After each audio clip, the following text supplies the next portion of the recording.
All right, it's Wednesday, January 20th, 2010, and I'm here at Aunt Jane's apartment with Aunt Jane, and we're going to continue our interview. So the next topic that I wanted to discuss was your dad's working life. So we've talked a lot about that previously, but we've talked about some of the jobs that he had. He worked at a marshmallow cream factory. Yeah, right. He worked for the rope company, or Broderick and Bassam Rope. Yes. So what are some other jobs that you remember him holding?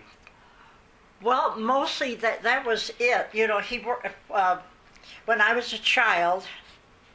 That's where he worked. He worked at the Hippolyte Company. Mm-hmm. You know, where he was a shipping clerk, and then he lost that job, and then he didn't have a job for a while, and he one of those rooming houses we lived in. He tried to sell signs for this sign painter who was here, and he made a few bucks there. And then he must have applied to the WPA, but it was a while before he got on to that, you know, got a job doing that. I don't know how much. They did pay you for doing it, but there wasn't much money. And then it was, he was working for the WPA when he finally connected with that job with Broderick and Bascom Rope Company, which was a pretty good job, I think, you know, in those days, you know, and that was when the war was, right before the war and during the war, when they made steel cable that the Navy used, and I think they gave awards to companies. It was to get people fired up, I think, to support the war. But you'd get an E for excellence if you put out so many hours or so much, the product was superior or something. But they got an E, the Broderick and Bascom Rope Company. And then when he retired from, the Broderick and Bascom Rope Company moved the work that he did, like the factory work, I don't know where they moved. I think Illinois. I'm not sure. That was before everything went overseas. And I think the main office stayed in St. Louis, but he did not work there. So he was left without a job then. So he got a job as a doorman at the Montclair Apartments, if you know where that is, up on Kings Highway, Lindell, I think, across from Forest Park. Uh-huh. It was a high class apartment, you know, that had the doorman and the wealthier people lived in there. And then he worked there. Do you know what the nearest cross street was? Pardon? Do you know what the nearest cross street was? It was, I guess, Forest Park to the south. No.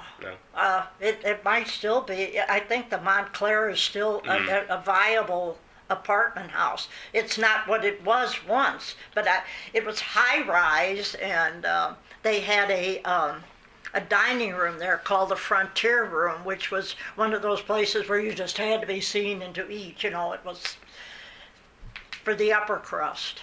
And he worked there, and he got tips. But he got a little bit of money, you know, and then he got so he was unable to work. So, did he work as a doorman? I guess that would have been the late 40s, was it, or the? Oh, let me think. No, I think he was working there when I graduated. I graduated in '49. Or, no, maybe wait a minute. Brother, I can't connect anything that happened to me that. I know we lived on Shenandoah one time when he really made out big with Christmas time. Oh, Lord, the tips that he got.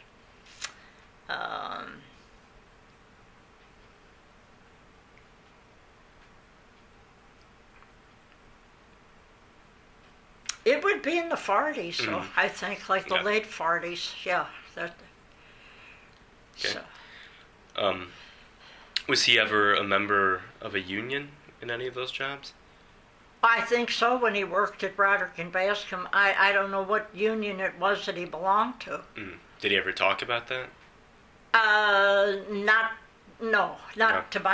to me, but he was very pro-union, though. I mean, he thought that was the only way to go for the working man. That one man trying to deal with a big company was lost, that there had to be solidarity there through numbers. So. Did he ever speak any more about unions, or did he ever say anything negative about unions, or was he just very... Not that I know of. He was he was very high on Roosevelt, when Roosevelt he was going to do, and he was all for him until Roosevelt had a law passed. I don't know that he did that on his own, that froze wages, during the wartime. And this was after he started earning a decent salary, and he thought he was going to go up in the world a little bit, and they froze his salary, and he really, really got perturbed about that. Didn't think that government had the right to do that, or shouldn't have done it. Yeah. Did he ever comment on his work? Did he dread going to work? Did he just accept it? Did he like it at all? I think he did. I think he wasn't lazy. That wasn't a lazy bone in his body. And we lived 3826 Shenandoah, which is south, and that place was on North Union, I think. I think he had to take 2 or 3 streetcars to get there. And he used to get up early in the morning and go up to the bakery, which was up on Grand Avenue. That was about a block and a half away, and get bread and make his sandwich for lunch, and pack himself a lunch and then head out to work. So I can tell you a funny story about Broderick and Bascom. He, at Christmas time, they gave you a turkey. This year, this time. And I think it must have been frozen. I'm not sure. But anyway, he had a turkey. And he had to take these streetcars to get home. And they were crowded then. The war was on, and no gas, people didn't have cars, so they rode street, and a lot of times they'd stand up, So I think he was standing, I know he was, because he said he was. And he's holding his turkey, holding onto a pole to keep from falling down. And the thing must have defrosted, or the water was running out of it, and it must have had its legs on. And he said, that suckers, they flew out, and these things are hanging out of his package. And it was funny. And he had to go home like that. He had to get off that streetcar and get on another with this big package with these legs hanging out. And then walk down the street. Oh, God. And then my mother wasn't sure that the thing was going to be worth eating, but it was. So, but getting home with the turkey was oh God, that was a riot when he told about that. He had a sense of humor. Yeah. Could you talk more about his sense of humor?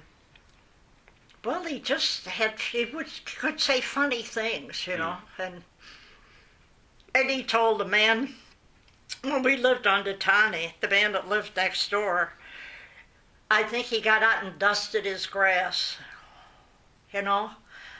Everything had to be just prime, And just to irk them, just to tease him a little bit. That man, he said, in fact, Dad didn't cut grass. And we didn't have a lawnmower, so he didn't care. But anyway, he told that man, Hoffman, I think was his name. He said, I'm going to get a goat to eat that grass. He said, it's the only way to go. And the man said, "Oh, you can't, Condon, you can't have a goat." And it's, "Oh yes," he said, "I can." He said, I've checked into that." He said, "I can keep a goat if I keep it tied up and it doesn't bother anybody." He said, "And when I'm ready to have the grass cut, I'll just turn it." He had that man crazy, huh? And then he'd come in and laugh like hell. Oh God. And he was very protective of his children. Mm-hmm. He thought we were good kids. We were good kids. We really were. And at that time, Betty was a free soul. And she and this girl across the street, two girls across the street, they used to hang out together. And Betty quit school. I mean, Betty did not like school. High school? Huh? High school, yeah. She just, it wasn't for her. And she cut classes, And so, anyway, this woman that lived next door, who was kind of like the Pat Robertson of the neighborhood, I don't know who she told, but it got back to my mother, that the reason that Rosie, the girl across the street, quit school was because of Betty Condon. Betty Condon is the one that led her down the primrose path, and she quit high school because of Betty. Well, my mother didn't say it, but my dad did. He wouldn't take that. And as he said afterwards, he said, "I wasn't going to say anything to her by herself, that I was picking on a woman." So one day, when she was coming from somewhere with her husband, Dad confronted her, and told her, that she didn't know what she was talking about, and she better keep her mouth shut about his kids, because his kids were as good as her kids any day, blah, blah, blah, just the whole 9 yards. And he said, all she said was, "Well, I guess I have to swallow that. I guess I'll have to swallow that." And her husband didn't say anything, according to Dad. So, anyway, but she was something else. Now, when you say that Betty quit school, do you mean that she just cut classes or that she dropped out? She dropped out. Yeah. She quit. She got a job in the dime store. Mm-hmm. And then later on, she got a job in the bank. She worked at First National Bank. We'll have to talk more about that later, but since we were on your dad, you said that he wasn't lazy. No. You want to talk about that more? How else did? Well, how do you know that? Well, he would always be working around the house doing something or trying to do something like that. I mean, he wouldn't sit on the. Well, we didn't have television or listen to the radio or something like that. I mean, he would busy himself, and supposedly he was out looking for a job. And I remember when we lived on California, I remember him out chopping wood, to kindling to get the fire started, and he had to keep that going. And we lived on the second floor, carrying it up and down the steps, and he was he just like I think he was proud to work. He wanted to work, Mm-hmm. His problem was his drinking, and I kind of think that was maybe. They think that's inherited. I think it's a disease in some instances. Mm-hmm. I don't know, but his brothers were like that. Some of them were, mm-hmm. Alcoholics. Yeah. So, and I don't think he was an alcoholic because he would go like off on a binge, and then mm-hmm. he'd be all right for a while, and then he'd go off again, you know. The only thing is, when he went off, he spent all the money that he had. Mm-hmm. Our money, that was the bad part, so. Would he be drunk at home, or where? Well, he'd come home drunk. Mm-hmm. Where was he doing his drinking? Huh? Where was he doing his drinking? I guess taverns. Mm-hmm. So. Okay. He was a member of a union, at least at the Broderick and Bascom Rope Company. I think so. I'm not really sure about that, but I think he worked in the carpentry shop. And what makes me think that is because he made some things for Tom when Tom was little. It was like I don't know what to call it. It was like a cannon, but it was on. It was mounted on this thing that had wheels, that you could push it. And he made him something else, and he painted it like camouflage, And he made that there. Or he got the wood for it, I think, and they made that. Cut the parts out and put it together. So, and he could do all kinds of things, and he could repair stuff. All he needed was a screwdriver, an ice pick. Did you ever see an ice pick?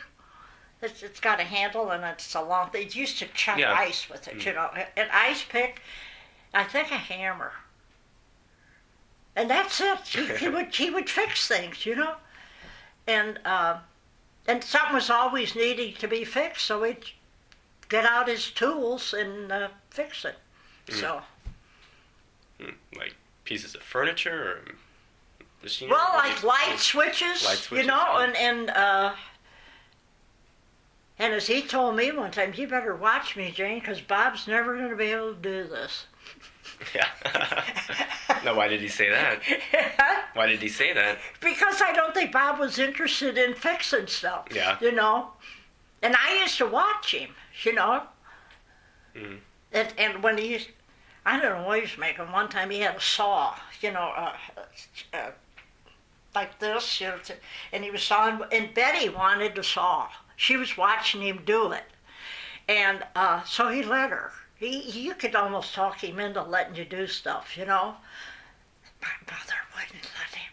And anyway, she dropped the thing on her instep, and it cut it pretty bad. Oh my God, my mother was so mad at him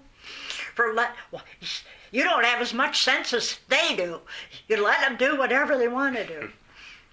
And my mother rarely went out. I mean, we didn't have the money to do it, but every now and then she might go to the show with a friend of hers or something, and we'd be home with him.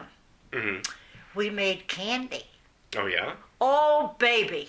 We made, the one time fudge. He could really make good fudge.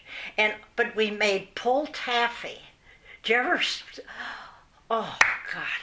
We had to put cornstarch on our hands when we started pulling it, and then you should have seen that kitchen. It was full of, my mother had a fit when she got it, but we had more fun making that stuff and pulling it, and then he would go,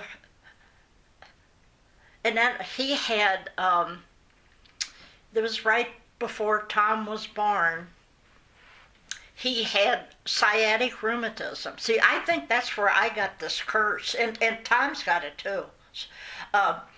It kind of runs in families. Well, they called it rheumatism then, and he could not work. And that's when he was still working down at Hippolyte Company.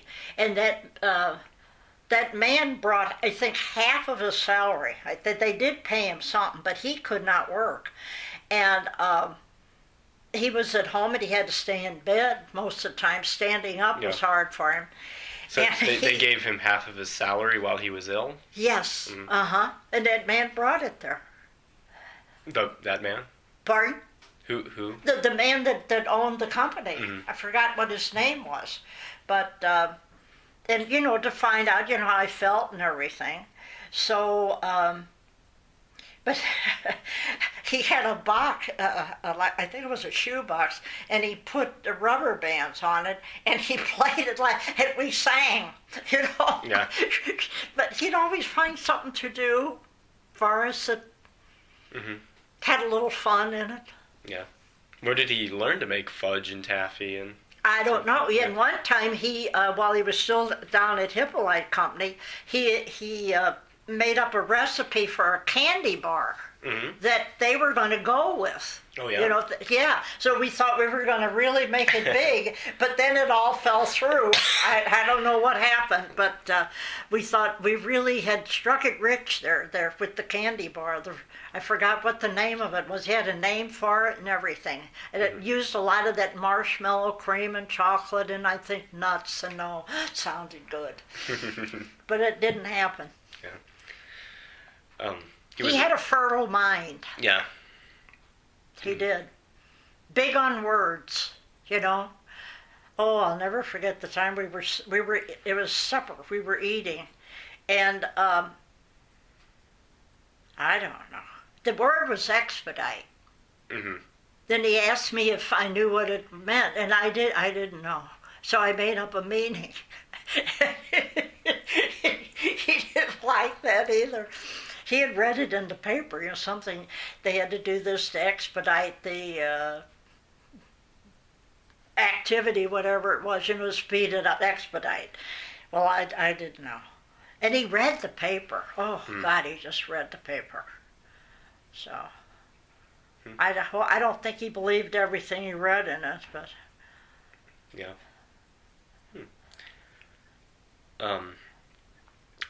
Now, did you ever hear of strikes going on? Or was anyone in your neighborhood or any of your family's friends ever involved in a strike? No. There weren't. No. The strike that I recall during the war was the United Mine Workers Union. And now, I don't know how he felt about it. Most people were down on John L. Lewis for calling that strike because the war was on. And the only thing is, it was just shortly before that, before the mine owners would recognize the United Mine Workers. That's before they got to be a real union. And so John L. Lewis knew the only way that they were ever going to get anything is if they'd call a strike and cut off the coal, because they needed that coal. And everybody said that he was unpatriotic and all like that. But anyway, they did get recognition, and I think they did get something out of that strike. But people were bitter about it. This is what they do. These strikers, they go on strike and flub up the war effort and everything else. But Okay. Do you ever remember hearing talk of the Emerson Electric's sit-down strike? No. No. Okay. So, what did your family think of the bosses at the different places where your dad worked? You said that the boss from Hippolyte actually gave him some money. Ernest was Mr. that Ernest? name. Yeah, now they liked him. I mean, I think he was a decent man. And then when he worked for the WPA, I mean, I don't know who his boss. I mean, they didn't talk too much about that. Probably a government worker. I don't know. And a Broderick and Bascom? Broderick and Bascom. He didn't have anything to say about him, pro or con. Yeah. It was... Okay. All right. Let's move on to another thing that I'm curious about is kind of racial issues and ethnic issues in St. Louis while you were growing up. So how did you think of yourself in racial and ethnic terms? Well, I was kind of afraid of them, for black people. Yeah. And my mother didn't like them. And my father... he kept saying, you're not going to keep these people down all the time. And I remember one time, I told you they came through the alley selling coal, by the bushel. And most of the time it was a black man, with a wagon. And he had that man in. Yeah. It was cold that day. My mother didn't want that at all. And the neighbors didn't think. He said, hell, it was cold. Mm-hmm. And he didn't feel that way toward him, I know. And I know one time when Mother and Betty and I guess we were walking up to Jefferson Avenue, and there was a coal company, Keatley Coal Company. And there were a couple of black men sitting outside. This is summertime, as I recall, leaning their chairs. I can still see them up against the wall, and my dad was there with them talking. Mm-hmm. Now, see, you didn't do that. Most people did. It was unusual for your dad to do that? No, it was not unusual for him. Oh, I mean, the neighbors, yeah. My God, you're talking to a nigger. Mm. Nigger lovers, huh? Why do you think your dad was more accepting of blacks? I don't than know. others? I think because he was kind of poor all his life, and I think he got stepped on, and I think he saw it was happening to them. And he also said, after during the war and after the war, he said they're not going to take this. And he said the older ones will take it. But the younger ones coming up, the sons and the daughters, you're not going to keep pushing them anymore. They're not going to go. You're just not. It's not going to. He didn't live to see that, but he was right. That it was. They were not going anymore. This is as far as you're going to push me. Mm-hmm. Now, why do you think your mother was afraid of blacks? I think probably because the same reason she didn't like Catholics. She heard a lot of stuff and believed it, Mm-hmm. Yeah. And you said that you thought that she was from rural Missouri? Yeah. Do you think that had anything to do with it? I think so. Yeah. But I guess a lot of city folks didn't true, think much of blacks either. Though. Right. No, they didn't. Mm-hmm. Well, you had to live in a certain area, Yeah. And, Yeah, did you actually encounter black people on a daily basis very often? No. You'd see like the coal man and. But and they usually stayed out of the neighborhoods because people didn't want them. Mm. I mean, they would let them know. I guess they didn't want them. Mm-hmm. So. Did you ever go into black neighborhoods? No. No. Were you told not to, or? Well, they lived too far. I had no way to get there. I wouldn't walk there. It'd be probably too far away, and so I really didn't. Mm-hmm. As time went on, during the war, and after, I'd see them I'd ride with them on the bus, mm-hmm. And yeah, because public transit in St. Louis wasn't right. segregated. And I remember one time, this was after Martin Luther King was assassinated, mm-hmm. and I was on a bus, and anyway. The words were, it was right after that, and somebody was making cracks about it, and then this black man and his wife were, said how that was. I was standing up, and anyway, this black man, the husband of this woman, he hovered over this seat so that she could get it, So and I would be probably the next to slip into it, but she was an older woman, and so she nodded to me like you take the seat, and I said no. I said you sit down. I said I'm all right sitting here, and so anyway when they got off, that her husband hovered over that so I would get that seat, and I looked at him and nodded, and he said, "You know how to treat a lady." Mm-hmm. Yeah.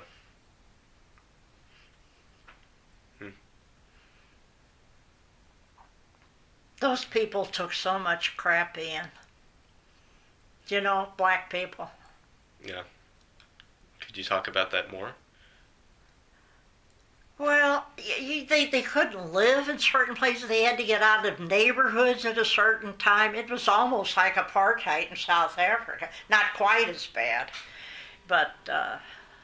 What do you think the source of all that racial hatred was, from your perspective?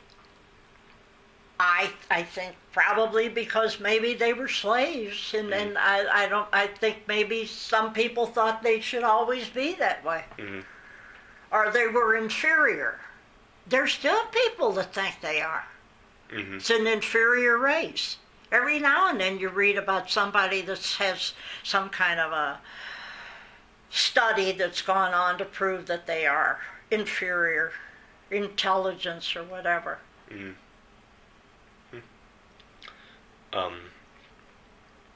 So you obviously went to a segregated elementary school and high school. Yeah. Did you think anything of that? No. No? Never did. Okay. Did you notice any other ways that segregation was in effect in St. Louis? Like we said, the buses and streetcars weren't segregated, correct? But were there like white and black drinking fountains or restrooms or things like that? Well, there were certain places where you couldn't eat. You couldn't go in to eat. Like the lunch counters downtown. Right. See, I worked at Sticksbury and Fuller when I guess it was the NAACP wanted to integrate that. You worked there during that period? Yes, right. And so there was a lunch counter on the main floor where I used to eat my lunch, or when I used to take my break, my 15-minute rest break, some black people came in and went into the lunch counter. There was a turnstile to get in, and sat down. Well, then they wouldn't serve them. You were present when this happened. Well, I was working there, but I mean, everybody was talking about it. I worked on the mezzanine, but I was all over that store, and in the job that I had. And they said, there's black people sitting at the lunch counter. And so what they did was close it down. Rather than serve black people, they closed it. And there weren't a lot of sitting there, but then they finally got up and left, but then they came back again, and I think they finally gave up. But you never knew when they were going to come in and sit down like that, but that's all they did was come in and sit. What did you think of that? Well, I don't know.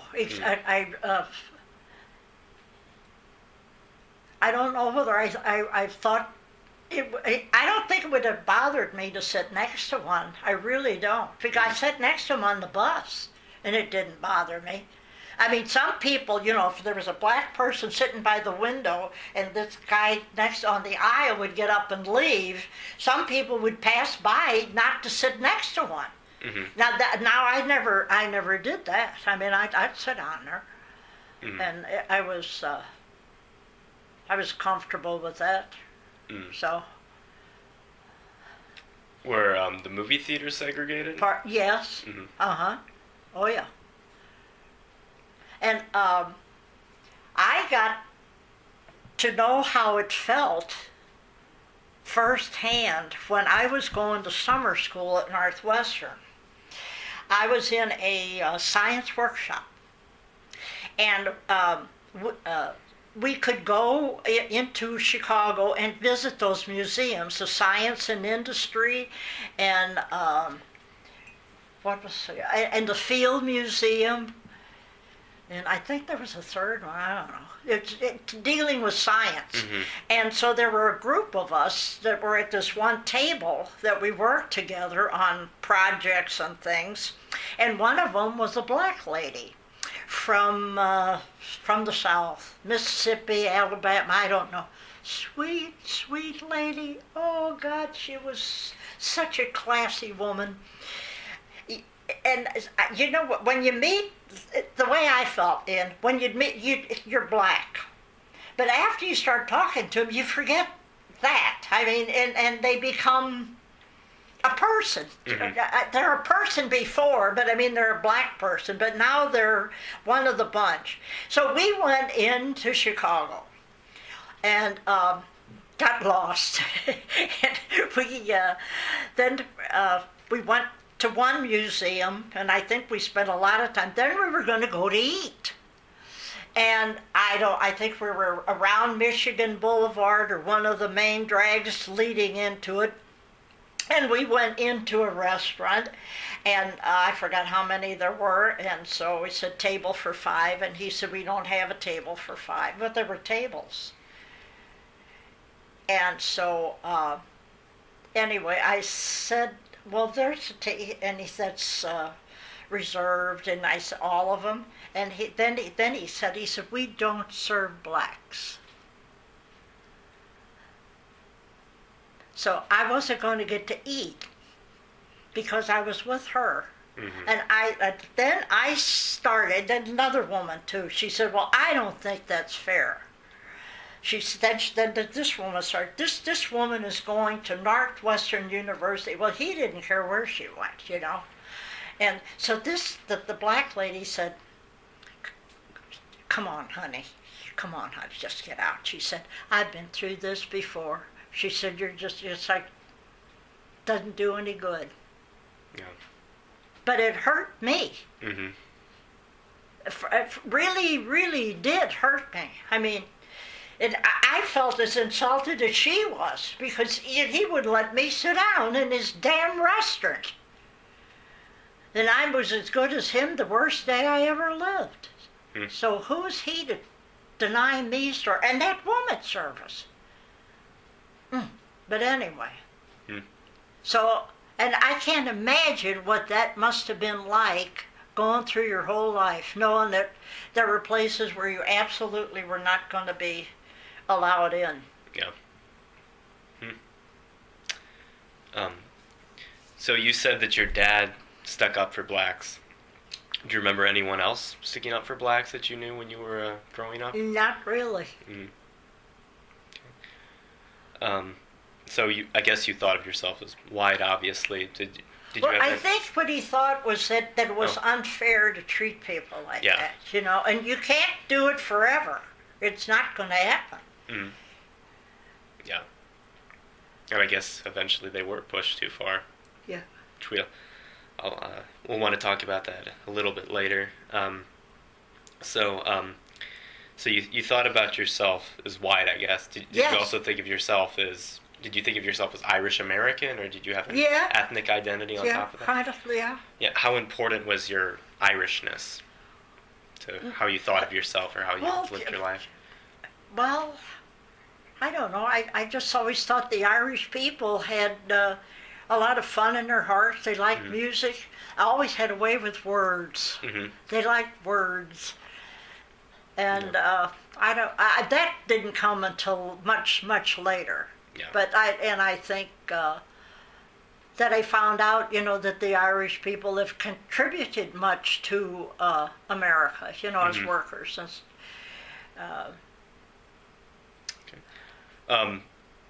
Do you know when your ancestors arrived from Ireland? No. No, you said that a generation or two back from your dad, they were in Boston, right? Yes, right. And I know from what Aunt Nell or Aunt Florence told me that they left Boston because Irish Catholics were not welcome in Boston, like blacks were. I mean, you couldn't get a job. There were certain places you couldn't rent, certain sections of the city you could not live in, you know.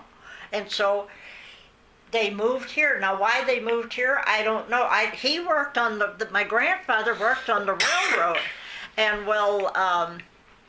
you want a cough drop? I'm fine. I got a lot of them. I just have a little bit of a head cold. Okay. I got those left over from Bob. Good God, he used to eat those things. And that's about it, you know. And he worked on the railroad, so Missouri Pacific, I believe. And then my grandmother had all those kids. Good God. Mm-hmm. Up and down the Missouri Pacific line. I tell you, Aunt Florence was born in Denison, Texas. Yeah. She must have been something. And all I remember her is sitting in a rocker in the kitchen, rocking back and forth.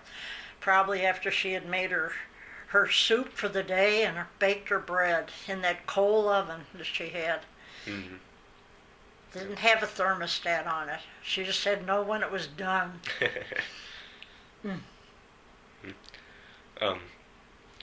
Were there many immigrants in the neighborhood that you, or the neighborhoods that you grew up in? No. No.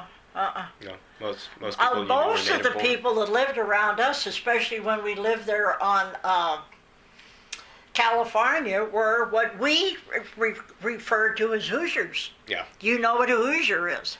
Mm-hmm. Okay. Not somebody from Indiana necessarily. Yeah.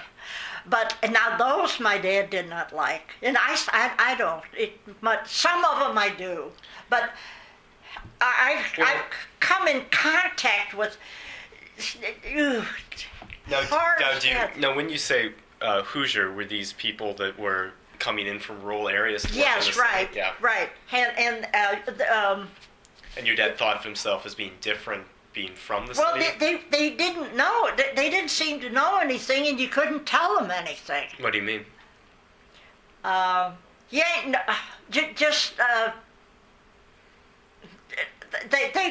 mind is already made up. Yeah. And if you... About what sorts of things? Almost anything you talk about. Yeah. I mean, they got an opinion on. Mm-hmm.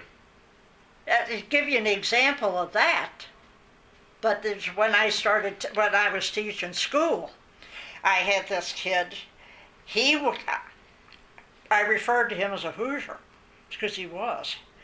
And he was pretty smart, but ooh, what a mouth he had. Ooh, he and I just went round and round, and I had it up to here with him. So I asked to have his mother come. So she came, and we were standing outside the door, and I'm giving her the litany of sins that he has committed. Mm-hmm. And what I tried to do, and when I got all finished, she looked at him and said, "Why, son, she ain't nobody to be a-telling you what to do. You just go on and do what you want to do."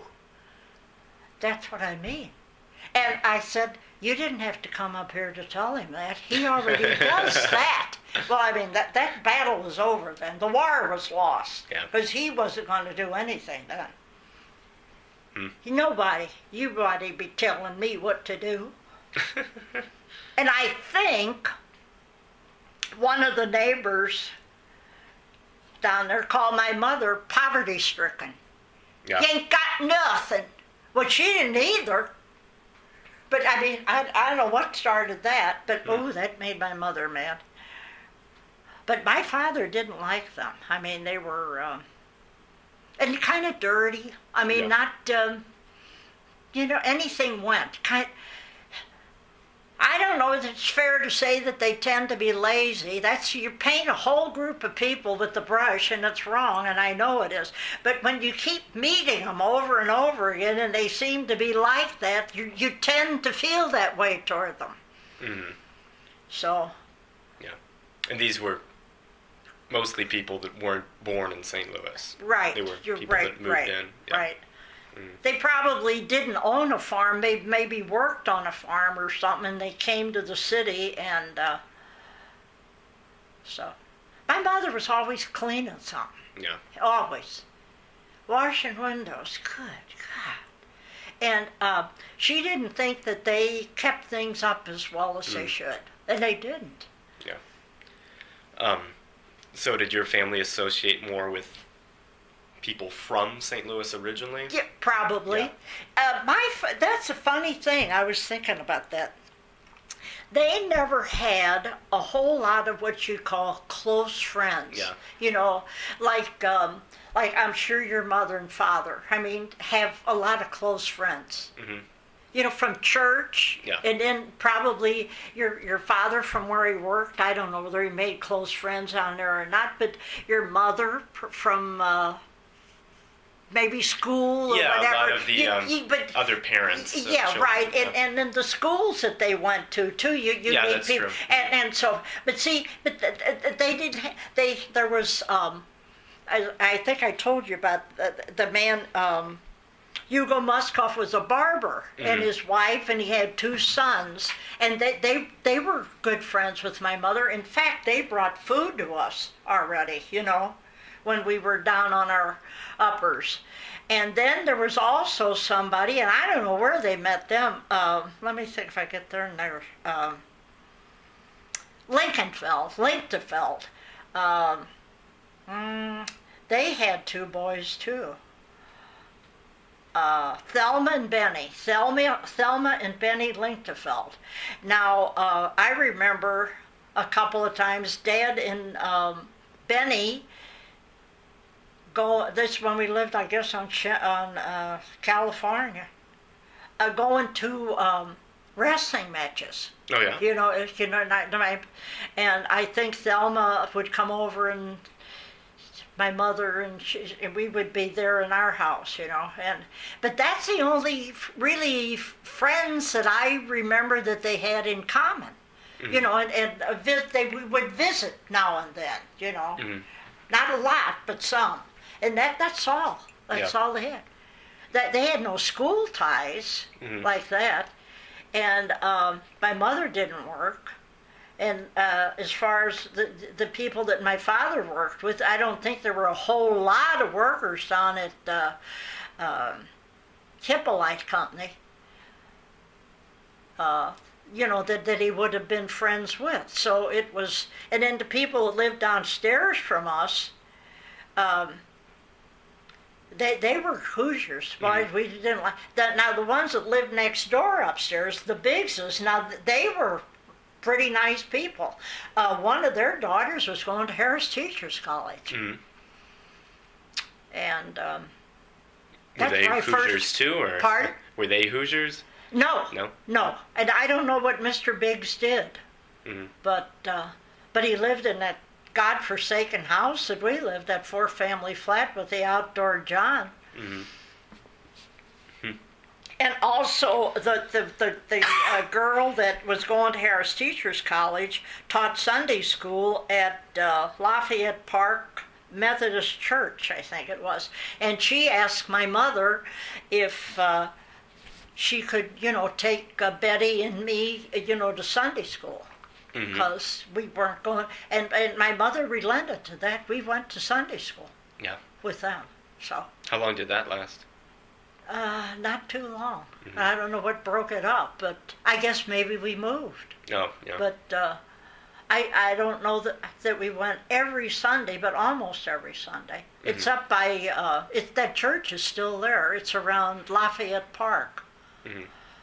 The Presbyterian church? I don't know that it's a viable church now, but I went on the Lafayette house tour many times with Theola, and a couple of times that's where you had to go to buy your ticket, to go to these houses, that church.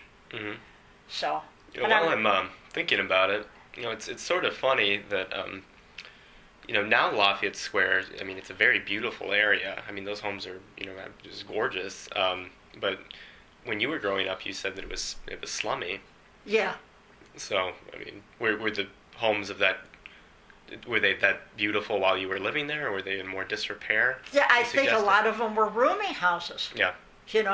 And they fell in disrepair, and that's when they were in a sad state of condition that these people that wanted to rehab them, saw this as they would buy them for a song. And then they got them. Yeah. Absolutely got them.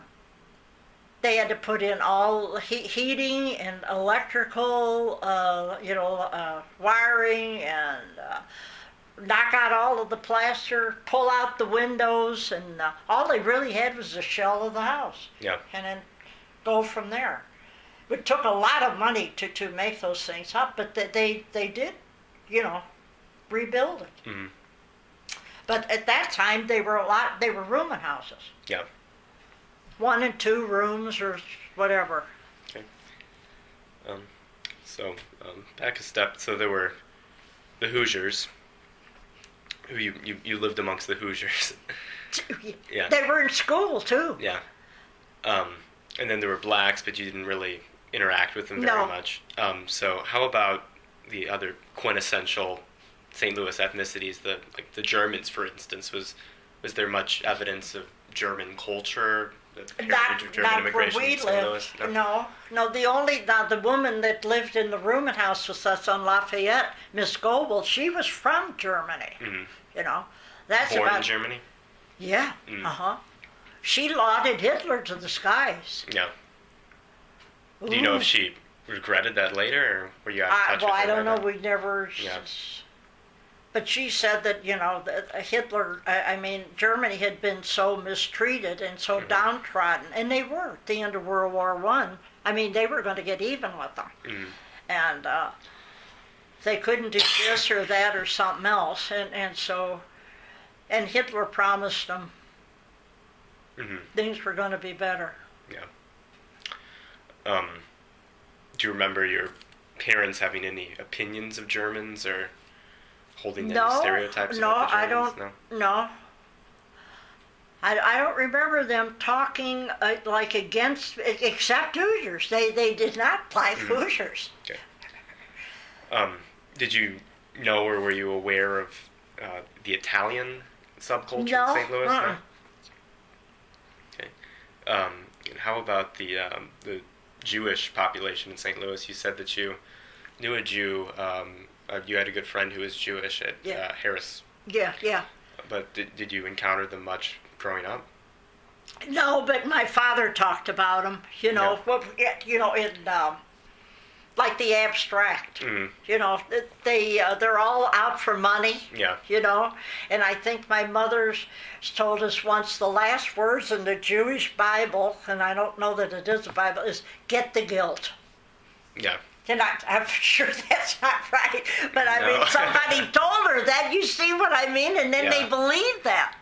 Did they personally know any Jews to come to those opinions? Not that I know of. Mm. Well, I think maybe we bought things. I think some of the stores were run like they would have.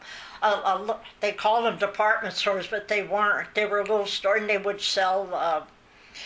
They wouldn't sell shoes, but they'd sell clothing, outerwear and underwear and stuff like that, But it would be just a small operation. Now, most of those were run by Jewish people. Mm-hmm. So, yeah. Okay. They always seemed to have a feeling that Jews were out to cheat you. Yeah. Do you think it ever crossed your dad's mind that did he recognize ever? Do you think that it was strange? It was a contradiction that he would disapprove of racism against blacks, but he would have these vicious stereotypes about Jews? I don't think so. No. Because I think he thought he was right, and so if it's right, you should go ahead and don't like him. Yeah. Okay.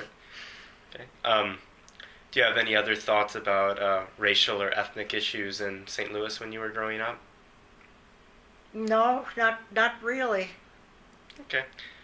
All right, well, I think we'll take a break. Some of them you just had to let know that you were the boss. This is when you were in Lafayette? Lafayette. And this teaching one, at Lafayette? Yeah, Lafayette School, yeah. Mm-hmm. And he down 9th and Ann. And anyway, I was on him most of the time, like ugly on an ape. And anyway, when he went on and I guess he graduated. You could quit in the 6th grade then. If you were 6th grade and 16, you could get out for a while, and then they changed the law.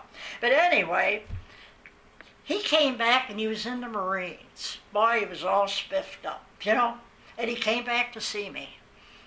Forgot his name even. And he comes in and I said, "Oh my, you really look sharp. You really look sharp. It's how are things going?" "Oh, he's going fine. Everything's going fine, Miss Condon."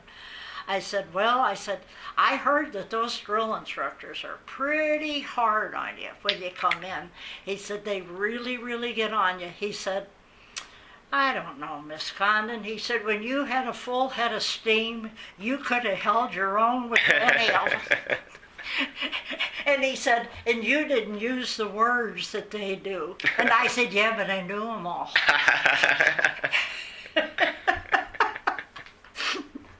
That was the funniest thing about that. Some of the kids that you really were on all the time were the ones that came back to see you. Why do you think that is? I think after they got out, they got it figured out in their head that you really were trying to get them turned around. Mm-hmm. And I knew if they didn't get turned around, they were not going to make it. Yeah. So. Okay. But I really got a charge out of him. I don't know, Miss Condon. Yeah. Boy, I used to really give it to him. Mm-hmm. Okay. So, we've talked, I think we might close out on your childhood and move on to your adolescence and college years. So before we do that, do you have any closing thoughts on your childhood? Anything else that you think is we should mention? The only thing I could say, it was rough. Mm-hmm. It was a hard time. But I think when you get through it anyway, unless you die. I mean, you make it one way or the other. But I think I came out pretty well because of my parents. Even though my father drank, my father expected a lot of all of us, you know. Mm-hmm.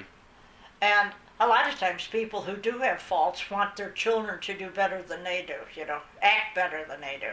And I had that, and my aunts, Aunt Florence and Aunt Nell, and I knew that they loved me and they cared about me. And I think that makes the biggest difference. Mm-hmm. And I had good teachers. Mm-hmm. I had fantastic teachers in grade school. Wonderful. There were a few kooks. There always are. But I had basically fine teachers. Mm-hmm. And that makes a difference too. Mm-hmm. How do you think being a kid, you know, quote unquote being a kid, has changed throughout your life? What childhood means, what people expect out of children? Well, they've got a lot more things. Mm-hmm. They've got a lot more activities to do, or seem to. Well,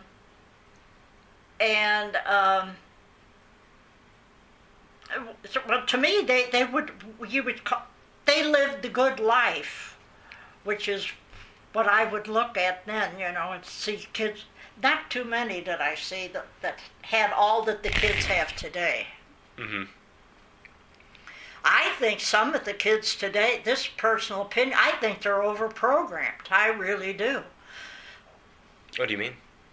First of all, I think they have too much homework. I'm for homework, but I think sometimes they overdo it.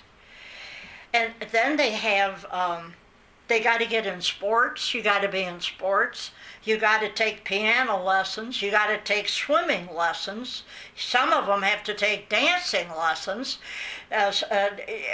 Where is something that they want to do or initiate? I think that's taken away from them. I really do. Mm-hmm. Now, whether it is or not, but it's my perception of it. It's, mm-hmm. But they got a lot more things. I hope they're happy with them. Yeah. Mm-hmm. That over-programming, that wasn't the case when you were growing up, were there? No, I don't think so. Okay. I would love to have played the piano. Mm-hmm. God, I love music. Oh, I just love music. Music, not what they give you today. I don't call that music. I call that yelling and a beat. It's got a beat, but no tune. Mm-hmm.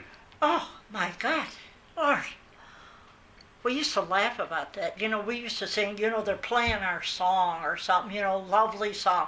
I said, now kids today, when somebody drops a lot of pans in the kitchen, they'll say, oh, honey, they're playing our song. Noise is what it is. Yeah. But, see, I didn't take that. And swimming lessons, no. We used to go up to the wading pool and wade around in there. Now, Bob and Mary went to a place. Now, I don't think they gave swimming lessons, but they learned to swim. And I wasn't adventurous. If my mother told me to stay here, I'd stay here. Betty wasn't like that. Huh? Mm-hmm. I mean, she always wanted to see what was on the other side of the fence, the other side of the street, and she'd go to look.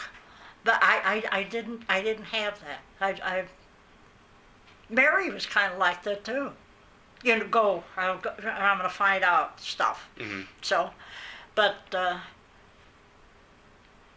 sometimes I feel sorry for the kids of today because I really think they think that all this stuff that they have is what makes them happy. Mm-hmm. But you got it now, and then next year or 2 years from now, you have to have some more stuff because this other stuff is not in anymore. Mm-hmm. What do you think really makes for a happy childhood then?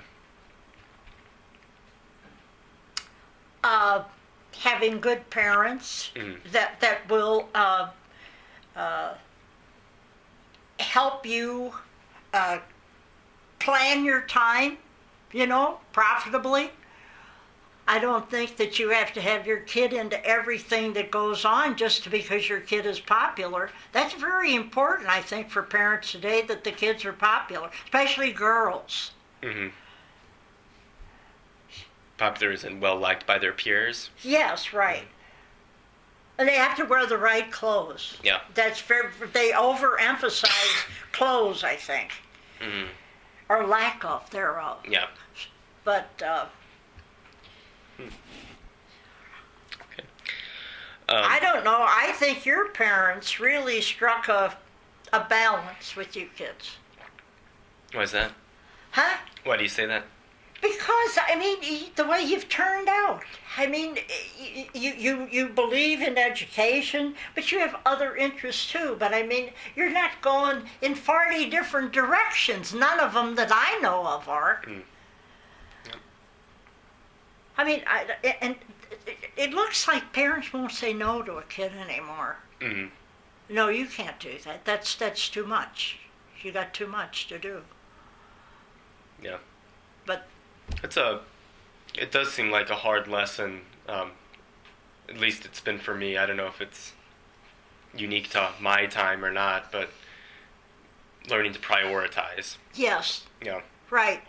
Learning to find something, there are but a few the things thing that you love. is, you have to have that opportunity as a kid, to prioritize. Mm-hmm. And then if you make a mistake, you ought to let them make the mistake. It's not the end of the world. Then you talk to them about, now see, this didn't work out too well. And why did it not work out too well? See, you had too many things to do. See, you should have, and help them plan things instead of going off in 40 different directions. Mm-hmm. And I think some of them do. I really do. Yeah. Okay. Anything else on your childhood? No. Okay. All right then. So As I told Betty once, she was saying, well, she used to, and me too, we used to say, I'm glad we grew up when we did, because we learned a lot of things that these kids will never know. Mm-hmm. And you don't want them to know the way I said, but you know what? When it's all said and done, I can always say, I had a good run. Yeah. I had a good run. Mm-hmm. Yeah. Didn't have to live through any earthquakes, so. Yeah. Or tidal waves. I don't know.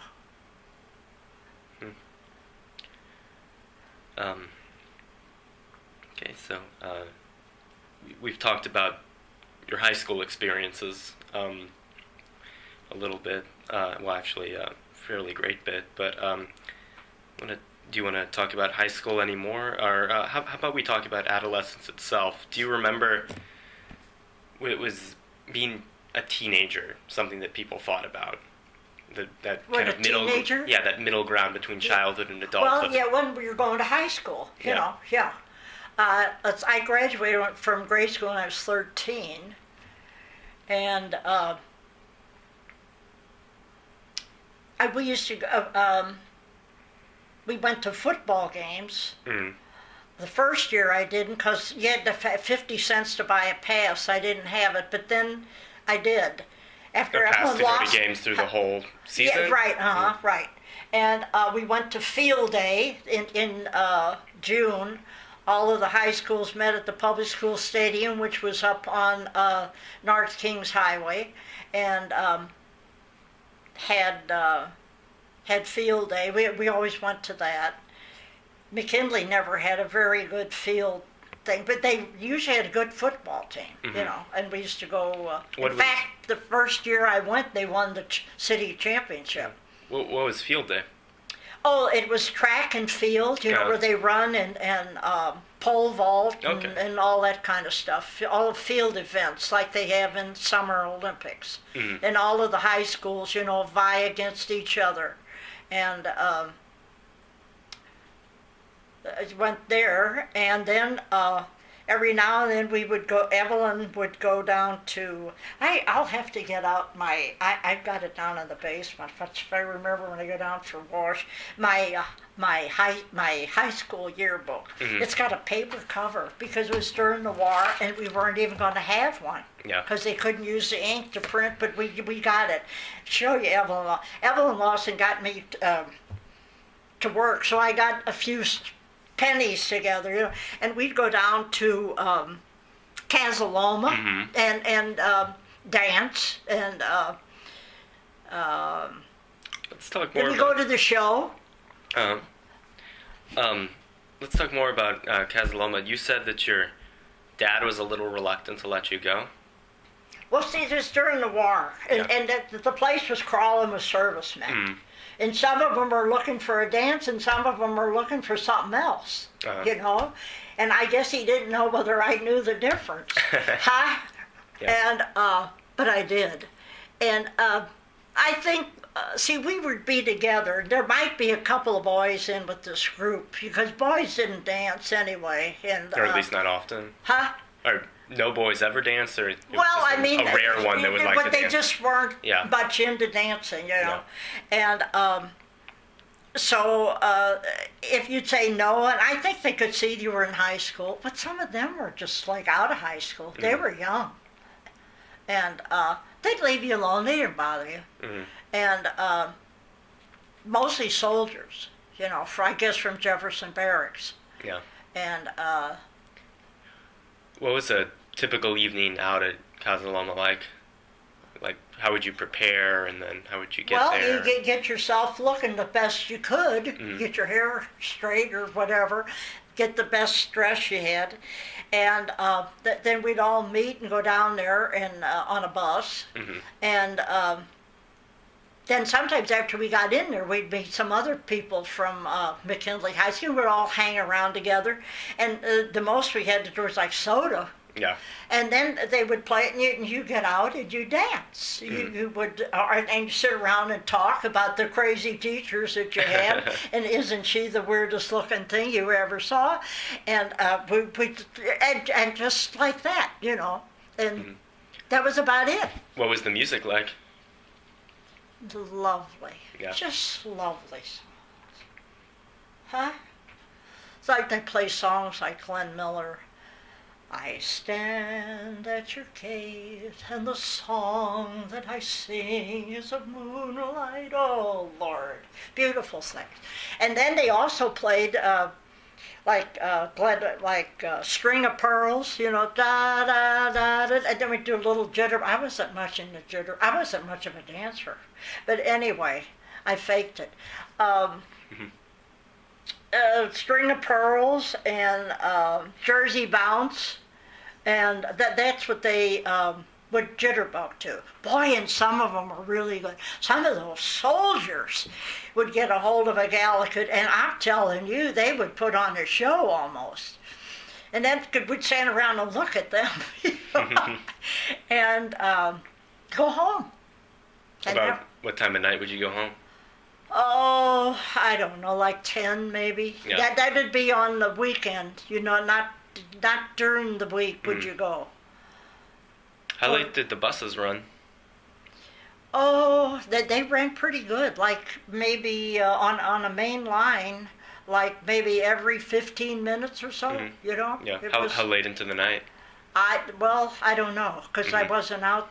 Yeah. I think sometimes they used to call owl lines. Like poor Bob had to take one of those when he worked up in North St. Louis at one of those hamburger joints, and he had to work all night, come home at 2 in the morning or whatever. So then we'd go to the show, go downtown, go downtown for parades, watch the parade. Yeah. What parade's the Veil Prophet Parade. My father was a parade man. Oh, yeah. God. You had to go to the parade. And the NRA, National Recovery Act, they had a parade. Oh, yeah? Uh-huh. What was that like? Oh, a lot of unions or people, workers and stuff like that, and a few bands would play. Then the Veil Prophet, that was the big one. That was in October, we used to go. And they always had one for, they called it Armistice Day then, that was in November. November the 11th. The 11th hour of the 11th day of the 11th month when the armistice was signed, World War I. Then they changed it, but they had one for that. And gal advisory, Mary Bezazi. Oh, God, could she dance. And she was down there it was the Armistice Day Parade. Oh, God, and people just lined the streets, lots and lots and lots of them. And she was down on the corner of 7th and, Locust, wherever Famous and Bar is. She's on the corner. I don't even think that's where the parade went. But anyway, she was up against the window, in the crunch, and someone pushed her, and she broke that window at Famous and Bar. Oh, wow. She didn't get hurt, but, oh, God. Huh. It shattered, or? Yeah, well, it cracked, and it did. Well, then they had to board it up, and then we were talking about that. She said, "I'm the one that they pushed through the window." I said, "Oh my God, Mary, did you?" She said, "No, I didn't get hurt, but it was terrible." And then she worked at the paper factory with him, Mary Bezazi. Now, see, to me, Mary Bezazi was rich. Her father owned a produce store company down where Evelyn and I were going to break the eggs. Like Produce Row? Produce Row? Yeah, right. He would supply produce to, I think, small groceries. And they had a house on Hawthorne. You know Hawthorne and Longfellow in the city? They've got huge mansions. Beautiful, beautiful homes. And what neighborhood is that in? Pardon? What neighborhood is that in? Let's see. It's, it runs into, I think Hawthorne runs into Grand Avenue around, it's between like Shenandoah maybe and Russell. Okay. But then it kind of winds around, and like the editor of the Post-Dispatch at one time lived on, I think, Longfellow. Longfellow and Hawthorne, they called them the Poet Streets. I thought that was nice. But these big 3-story houses, huge houses. Well, anyway, her parents lived in one. And I went home with her on Saturday. See, we used to get off at noon on Saturday at the paper company. So I went to her house. Gee willikers, man. They had a maid. And the maid had cooked a roast. for the lunch or dinner, I don't know. And Mary was hungry, and so the gal told her that she could eat that. And I had to cut it. I said, I never carved a roast in my life. That's all right, I never either. She says, here, take the knife. And so we made ourselves sandwiches. I think it was a beef roast. I don't know what cut it was. But, oh, I got to look at that house. Oh, baby. Mm-hmm. That was something. Yeah. Beautiful. And despite her parents owning this mansion and the family having a maid, she still worked. Yeah. For fun. She was crazy. Yeah. Mary was crazy. I loved maids. We're nutty as a fruitcake. Yeah. Funny. And, she was... and she went to McKinley High School. She should have gone to Roosevelt. She was in Roosevelt District. Mm-hmm. And she wore Roosevelt clothes. But she wasn't Roosevelt stuck up. Mm-hmm. Oh. But, and I used to help her. I just don't get this geography. I just don't get that. I said, well, Mary, you got to read it.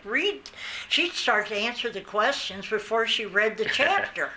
I said, well, you can't fake it. You got to read it. Oh, boy. So, but she was a good friend. But I had a good time in high school. I really did. And then I belonged to the Latin Club. Mm-hmm. That was really thrilling. We went up to St. Louis U to see slides by somebody of the picture of Pompeii, mm-hmm. After they had excavated it, and those were interesting. Mm-hmm. And also... This was recently after it was excavated? Pardon? This was recently after it had been excavated? Well, I don't know, but these slides, they were a slide program that this man had, and he mm-hmm. had been there. I don't think he excavated it, but I think he just took the pictures, mm-hmm. And talked about that. I thought that was interesting. And then also, at the end of the year, the Latin Club had a picnic out at Forest Park. We went to the art museum, and they would show us things pertaining to Rome, mm-hmm. Roman history or Greek history too, and then we'd have lunch. We brought our lunch, and we'd go out and have a picnic. And let's see, what else did I belong to? I kept busy, and then with the little bit of work that I had, thanks to old Ella Lawson, mm-hmm. and hung around with her a lot. Yeah.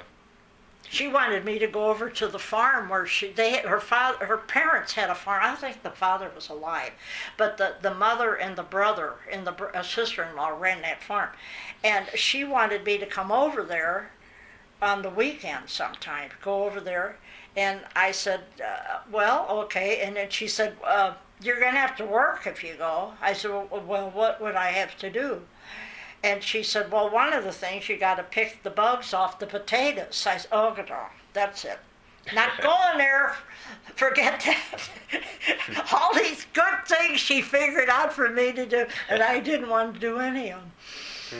I'm not picking bugs off of potatoes.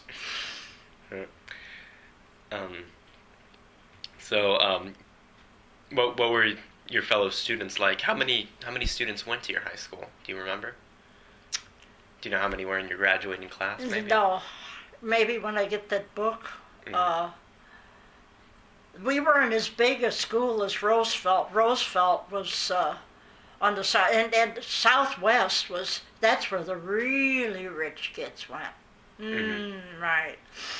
See, they fed, like the neighborhood around here is what would feed into Southwest High School. That was on Kings Highway in Arsenal. Mm-hmm. That's where Dick Gebhardt went, Southwest High. I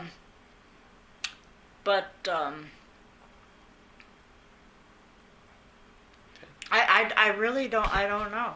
Yeah. I don't know how many were in the class. And as I say, they gave a scholarship. WashU gave a scholarship to each high school. Mm-hmm. And it usually went to the one who was number one, although I think 5 people had to be nominated, and you sent their names in, and then they would go and they would interview you. So I got interviewed. Mm-hmm. And the boy that was number one got the scholarship, and he should have, because he was number one in more ways than one.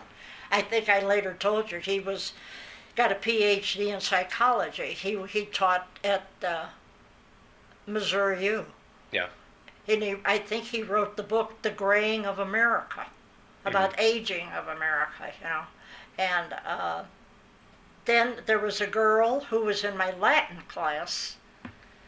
See, there were a lot of times you were in a class with all freshmen or all sophomores, whatever, but like in Latin, we were kind of a mixture, because by that time I think it was Latin 3, maybe, I don't know.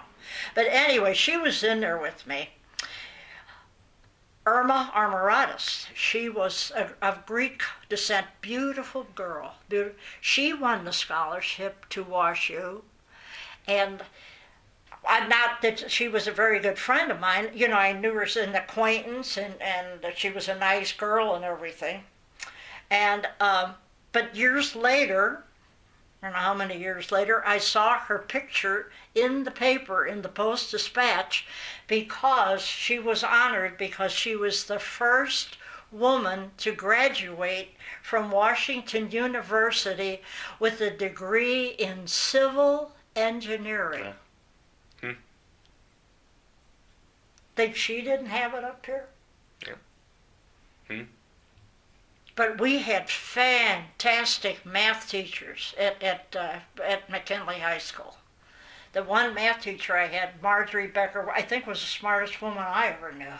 Mm-hmm. Knew more about more things. Mm-hmm. Yeah, so you said that you had geography.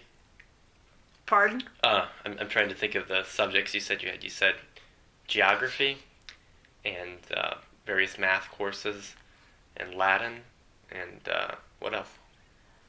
Well, I didn't take. She took geography. You never took geography? No. But I mean, there were silly questions like, I don't know, what are the raw materials in the making of steel? Mm-hmm. I said, read the book. Yeah. She was sitting across from me in the study hall. And I told her, I said, well, you got to have iron ore, and you got to have coal, and you make coke out of that. She said, how do you know that? I said, well, you just know it. Mm-hmm. I don't know it.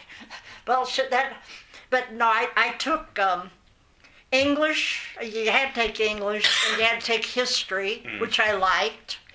And math, I took 4 years of math. I took 4 years of Latin. Mm-hmm.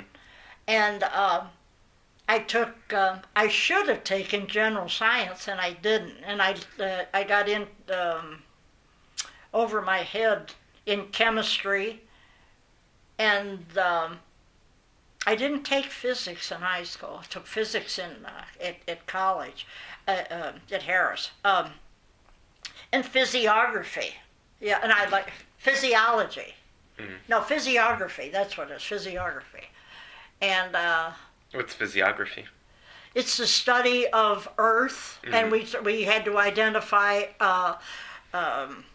rocks and minerals, and how mountains are formed and worn down. It's very interesting stuff, really.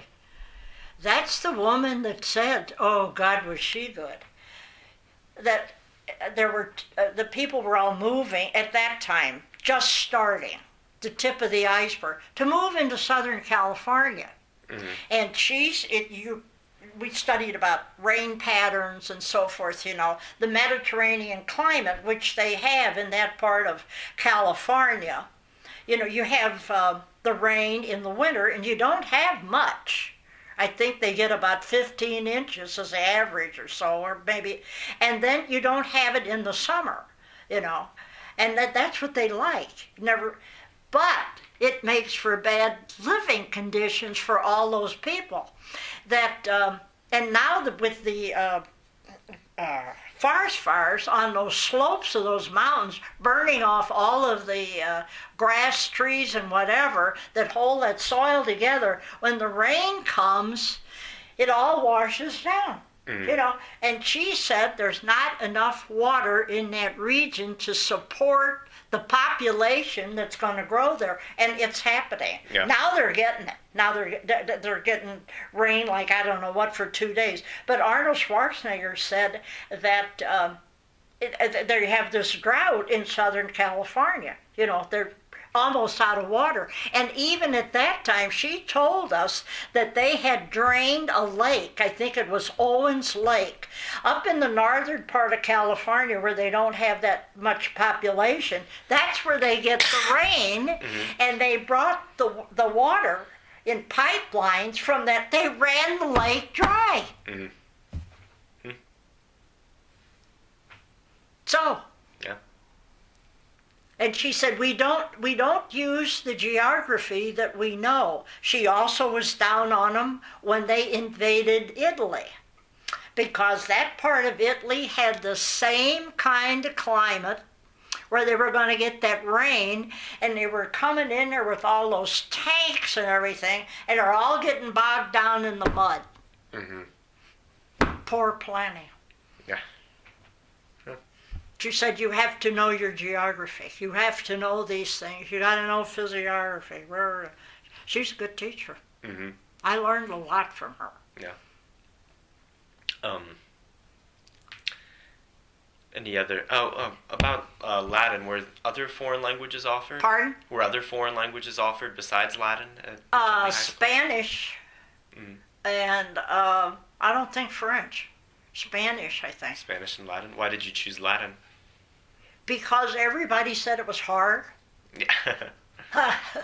And you were the type to choose what was harder. Then they say, you know, educated people should take Greek and Latin. You should, and I was never sorry I took it. Yeah. I never was.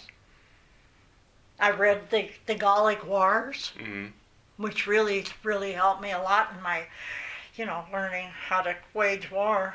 All this whole is divided into 3 parts. Oh, God, we went to... And then I read the Aeneid. Now that I liked, you know. Yeah. That was like the Aeneas got out of Troy, you know. I think carrying his father on his back out of Aeneas. And then his travels, you know, to come back, you know. And it's written in Latin. And it was... I enjoyed it. I really did. It's good stuff. Yeah. And it helped me with English. I mean, oh my God. You have to know whether the word is a direct object, the indirect object in Latin, so that you put the right ending on it. I mean, so boy, if it came to diagramming, it was a breeze. Didn't have to do that. Yeah. So I'm glad I took Latin. Were there any subjects you didn't enjoy as much? Well, I didn't understand. I got over my head in chemistry. Okay. I like chemistry, but I didn't understand it. What I used to do was read the page over and over and over again. And at that time, I could pick up things pretty well. You know, kind of like memorize them. That was another thing. When we went to school, we had to memorize poetry. Yeah. And I think that helps you too. Because there's a lot of things you have to remember, you know, in learning things. And so that helped me, you know. I would memorize, and they'd give me a question, and I'd remember what it said on the... Didn't know what the hell it meant. Write that down, though, you know. And my partner, you had to have partners for the lab part of it. And he was smart. Oh, God, I think he got a scholarship from... this wasn't like when he graduated. This was like, they were looking for scientists during the war. Brother, I forgot who it was that did give him. I don't think he took it, but it was offered to him. And he was doing different experiments on his own. And I'm working on the one in the book and have a hard time with it. I wish you'd stop doing that and get on the. He said, well, that's easy, Jane. You're not going to have any trouble. Oh, Lord. And then there was a nut in the class. Oh, God.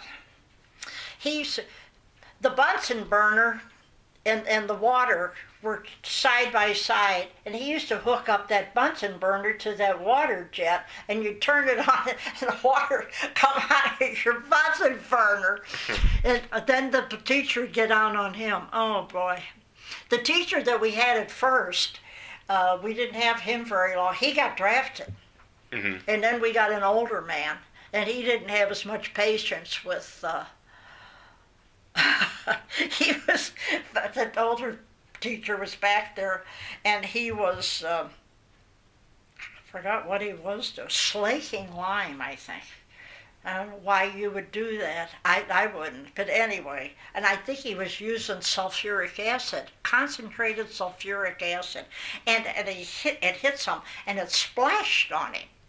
And he had a lab coat on, but I mean, there were little holes. They were all smoking. And this kid that put that you go around and reconnect your Bunsen burner. Sidney was his name. And he started yelling at Sidney, Sidney, neutralize me. And he said, how? He said, throw water on me. So Sidney got some water in a little beaker and was throwing it on the teacher to put his lab coat out. Oh, boy, you don't think we didn't laugh about that. No. God. And the day that we made chlorine, he locked the doors so nobody could get in or get out. Oh, boy. Why did he do that? Well, because I don't know. I think he was afraid it might escape into the air and people would want to run out in the hall. They didn't want him out there, and he didn't want anybody outside coming in. Oh, we had some mishaps. Mm-hmm. We had some mishaps. But I learned something in that class. Chemistry is not for you. That was a great lesson. Not for you, Jane. Interesting, but not for you. Mm-hmm. I could balance those equations, son of a gun. I could tell you how many ions and molecules there were. But after these two things join together in this, and I had no idea what this was. And then I didn't know whether it was a precipitate or a gas or whatever. If it was a precipitator, you're supposed to put an arrow down. And if a gas, I didn't know. Mm-hmm. Now, Evelyn was pretty good at chemistry. She helped me out on those sometimes. But we had a good time. Yeah. Any more thoughts on high school? Except that I had a good time. Yeah. I had a good time. And I made good friends. Mm-hmm. Had a lot of friends. And everybody there was sort of like in the same boat. See, many of these people that were going to high school then were the first people in their family to go to high school. Mm-hmm. And they knew why they were there. Why was that? To get an education. Mm-hmm. Because my father did, and my mother couldn't go. I'm going to go. This is how I'm going to improve myself. And a lot of times, I don't think kids today know why they're there. Yeah. It's something they have to do. Mm-hmm. And in those, you don't have to go to high school now. You can quit. But I think parents keep them in school now. Yeah, except in some instances where they drop out. But it's, but they knew why they were there, and it. And another thing also, which was a joke, we had to have air raid drills, because the Germans were going to come over and bomb us, or the Japanese. I don't know how they were going to get here, but anyway. You had to have a first and a second lieutenant. I think the first lieutenant led the class out, and the other one stayed behind to see everybody was out. And we all had to get out, and I don't know where we went. I think out on the sidewalk. And then we'd all come back in. No, we went to the basement. We all went down the basement in the gym. In the gyms. Oh, and the gyms were small and the whole rooms. Oh, what a stupid, really stupid. Well, I was at it was Geometry 3. I was the only girl in the class. Mm-hmm. And I was the one that was supposed to stay to see that everybody was out. And this one boy said, I don't think we ought to have the only girl in the class stay behind. She should be the first one out. And then so we had a debate about it. But anyway, I still kept the job. I got him. As the teacher said, she's the only one that have sense enough to know whether you were all out of here or not. So anyway, that was crazy. Yeah. Really crazy. Air raid drills. Mm-hmm. Right. And I'm thinking of Miss Straube, the one that taught physiography, then they didn't have missiles. At the end of the war, they did. They had that U-2 thing that von Braun got sending over to... the V-1 and V-2 rockets? Rocket, right. And, but now, with the missiles, and... Miss Straube always told us, the Atlantic and the Pacific Ocean are not going to save you. She said, because if they want to send something, I guess she's looking to the future, and she was a bright enough woman, I know. The shortest way is over the poles. And the Russians had places way up, in the north, that they could set up silos and send missiles, and it's not that far. She measured for us, how, not the Russians, but how far it was from like land around the North Pole. Of course, there's no land around it used to be ice, but it's melting fast. But I mean, the land around there, you could set up missiles, and send them. And those long-range missiles could hit the middle of the United States very, very easily. How prescient of her that she... Pardon? I mean, how incredible that she foresaw that as being a possibility. She was an intelligent woman. Yeah. I mean, she didn't know just this narrow part of what she was teaching. I mean, she knew a lot about and so that with that math teacher that I had, Miss Becker. When I told her that I was going to take math at Harris, and she told me very truthfully, she said, Jane, if you're going to go on with math, you really need to take some courses in physics. She said, because when you get up into that higher math, she said, that's the language. Those formulas and things are what they use in physics. Mm-hmm. And you really need to know physics if you're going to understand what's going on here. So I did take one course in physics at Harris Teachers. I did like it, too. I got a lot more out of that than I ever got out of chemistry. Mm-hmm. Oh, that chemistry. Ooh. I don't know why I couldn't grasp that. That bugs me when I can't. Oh, that crossword puzzle today had me. Ooh, I'd like to write a letter to that guy and his rotten clues he gives. But anyway, we had excellent teachers then. I'm sure some of them are out there now, but yeah. And I think they realized that these kids that they had were kids that were first generation going to high school, and they were, some of them beating their brains out to get it, and they worked with them. Yeah. I remember you saying that at some point during your childhood, female teachers were actually technically prohibited from being married. Right. Yeah, could you talk about that? Absolutely. Was that in elementary school and high school?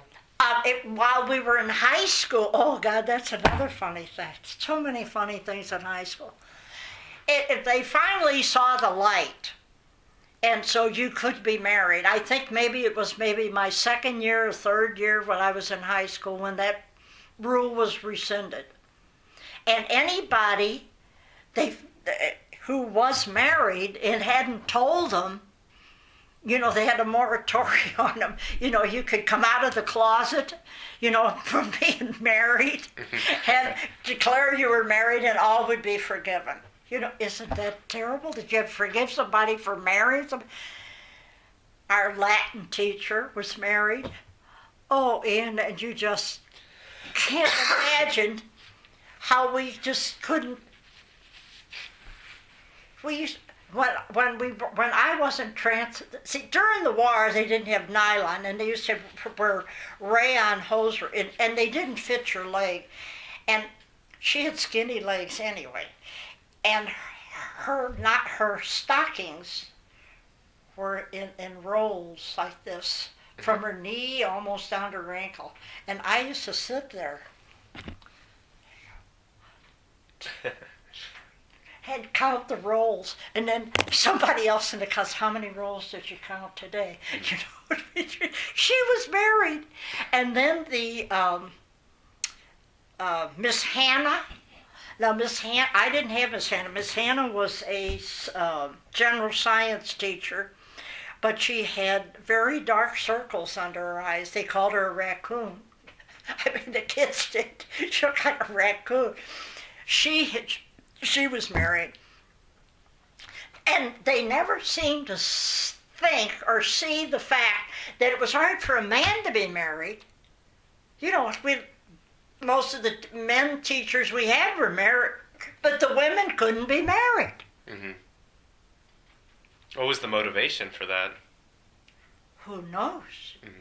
I think they thought maybe you would give more of yourself to the teaching. You wouldn't have children, you wouldn't have a husband to take care of you. You could spend all of your time preparing your classes and marking your papers and doing your stuff. Mm-hmm. I don't know. I don't even know whether that's right or not. Or could it have been that they thought that if a single woman was holding that job, they were taking away a job from a man that might have been supporting a family? That very well could be. Mm-hmm. Right.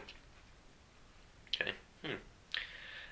So out of your siblings, you said Bob never went to high school at all.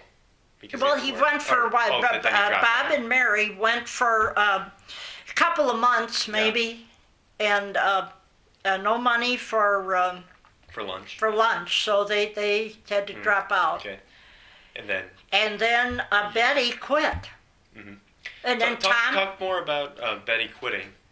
What was... She didn't like school. Mm-hmm. There's some people that are not into school. I mean, the books are not where they're coming from. Mm-hmm. They're just... And she just didn't like it. That's all. Yeah. And I don't think Mom and Dad wanted her, but she said she could get a job in the dime store. I think she worked at first, but she did have a job. But how old was she when she dropped out? How far along in high school was she? Maybe a junior, but maybe not. It's but she just, and I don't know what she would do.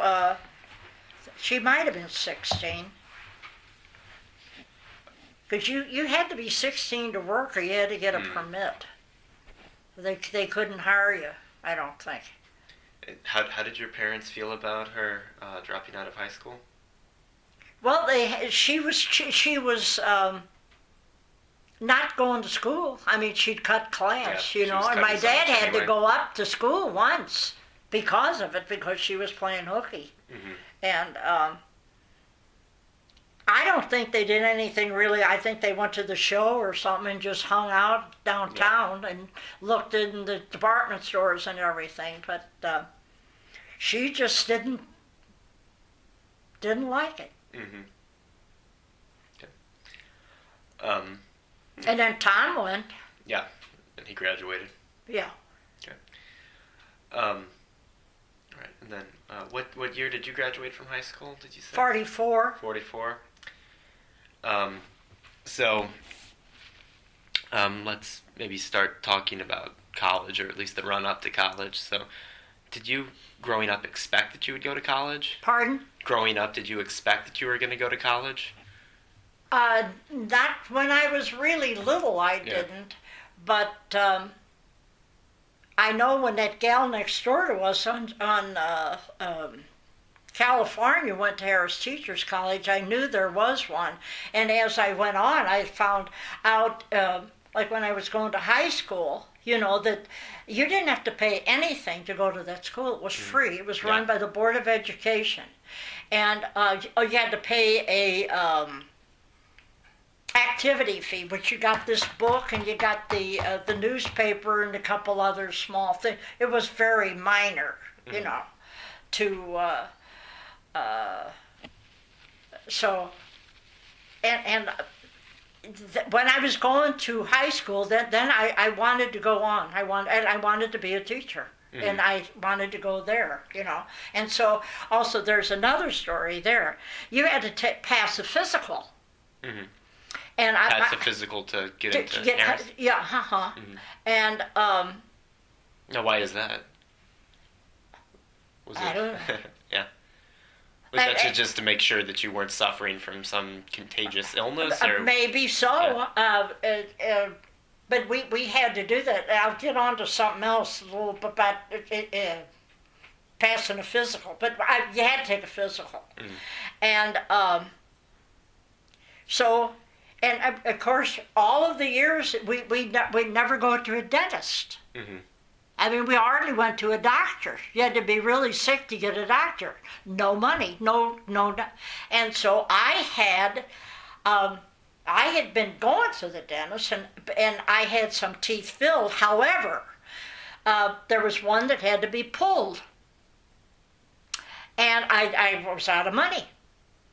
When was this? This is when you were... Pardon? When was this? 44, I guess. So, yeah. So I worked at... okay. I was working at Sticks, Bear, and Fuller, but I used the money that I had to get for the dentist to get them filled, but and I had to have $35, and I didn't have $35, and I would not have passed that physical with that tooth. Mm-hmm. So Betty, who was working at the bank by then, she loaned me the $35. As I told her, I said, "You're the reason I got in there." Because I would have gone the next year, but I mean, I would have had to delay it a year because of $35. Because there wasn't anybody around that had $35 to give me to pay the dentist to get that tooth pulled. Mm. So, and that was always an embarrassment in my life too, because it was right. Mm-hmm. I later had a plate made, but that tooth was up. Yeah. So, didn't have the money, definitely not to have a partial plate made. Yeah. But anyway, I got into school. Mm-hmm. Okay, let's take a break for a minute. Okay. The first school I went to was Lafayette, which was down even in a worse neighborhood than where I grew up. Rough, tough, very hard school. But we had a principal who was a real martinet. That man could have taught Hitler a few things about running a tight ship. I mean, he had things done the way he wanted them done. And you dare not deviate from the course. He made up your program, when you were going to have what. And when I first went in there, that was okay with me. And he demanded that you have a certain number of reading classes every day. And math, he had his own method of teaching math. He dittoed sheets, and you had to put the books together, and the kids did. But the thing is, I didn't agree with the way he treated people nor the way he treated kids, but he had a good plan for a good education, and that's what those kids needed. Mm-hmm. I won't say I had second grade. And I won't say that everybody that walked out of my room at the end of the year to go to the third grade were going to read third grade. But they had made some progress. Most of them were ready, because if they weren't, he wouldn't let you pass them. Mm-hmm. He would fail the kid. Yep. And, but my God, we used to, and those kids didn't have access. They could have. There was a library not too far in walking distance of that school that they could have gone down to get library books, but I don't think they were into, most of them weren't. They didn't have newspapers in the house, no magazines or whatever. And so the reading that they did, they had to have there. So I really pushed the reading. Mm-hmm. And then it just changed, and the math that they did too. It was, but the teachers were good, and if you weren't good, he'd bounce you out of there. He'd mark you unsatisfactory, and you'd go. If the teachers weren't up to snuff. Up to snuff, if they weren't doing the job, and if they couldn't hold the kids. I mean, if you let the kids run wild, it was, he wouldn't have it. So the emphasis was on the teaching. Yes, teaching and keeping order. You had to have order. And you do have to have order in the classroom. Mm-hmm. You can't have all this running around and, oh, God. When I ended up, Ian, I thought sometimes, if anybody would have told me that this stuff would go on in my classroom, I'd have told them you're crazy. And a lot of them were the black kids. They, the ones, and even at that, we got pretty good. The neighborhood that we drew from, it was down at Cochran apartment. It wasn't a high rise. It was the first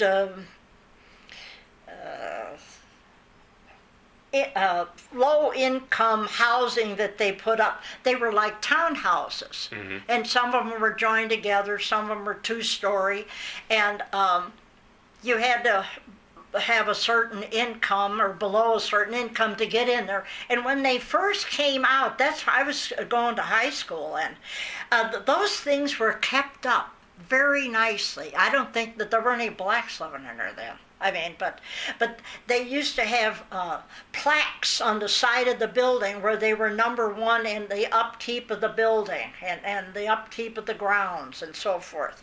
And that's where those kids that came to Frable, that were bussed in, came from, which is a lot better circumstances than the ones that were coming from those high-rise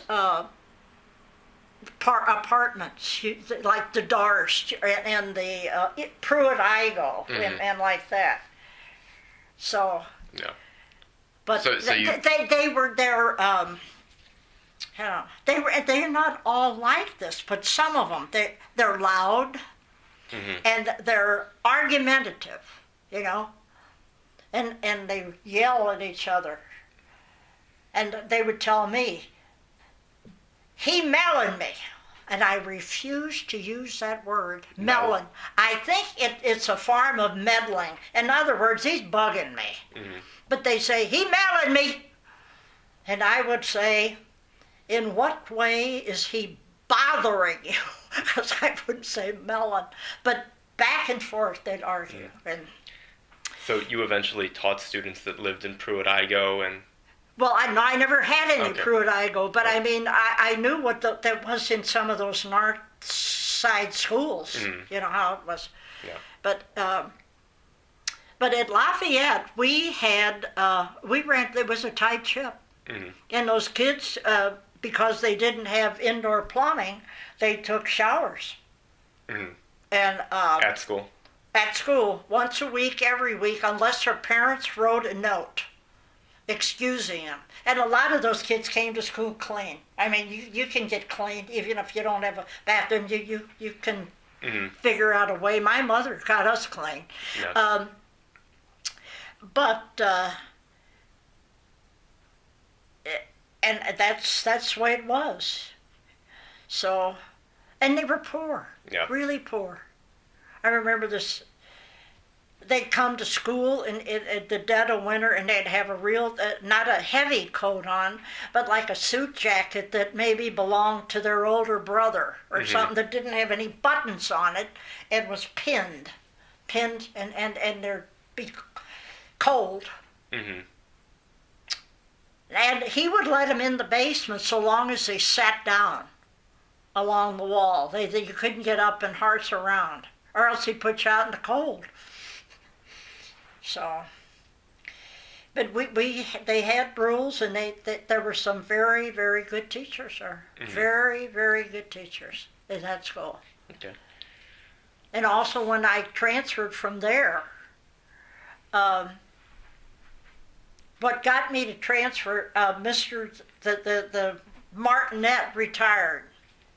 And then you had this guy, that everything has to be done at this time in this way. He would come into your room, at 10 o'clock.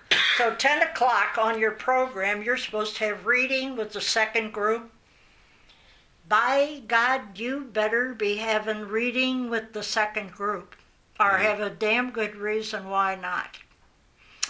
But if he would come in 2 or 3 times when you first got there and everything was in order and you were doing what he was supposed to do, and I will say this for him, he would, when he'd leave, he'd say, things are looking well, Miss Condon, or, so he'd let you know that things were, and after he was in there a couple times, if you were doing everything all right, he'd let you alone. Mm-hmm. You wouldn't see you anymore.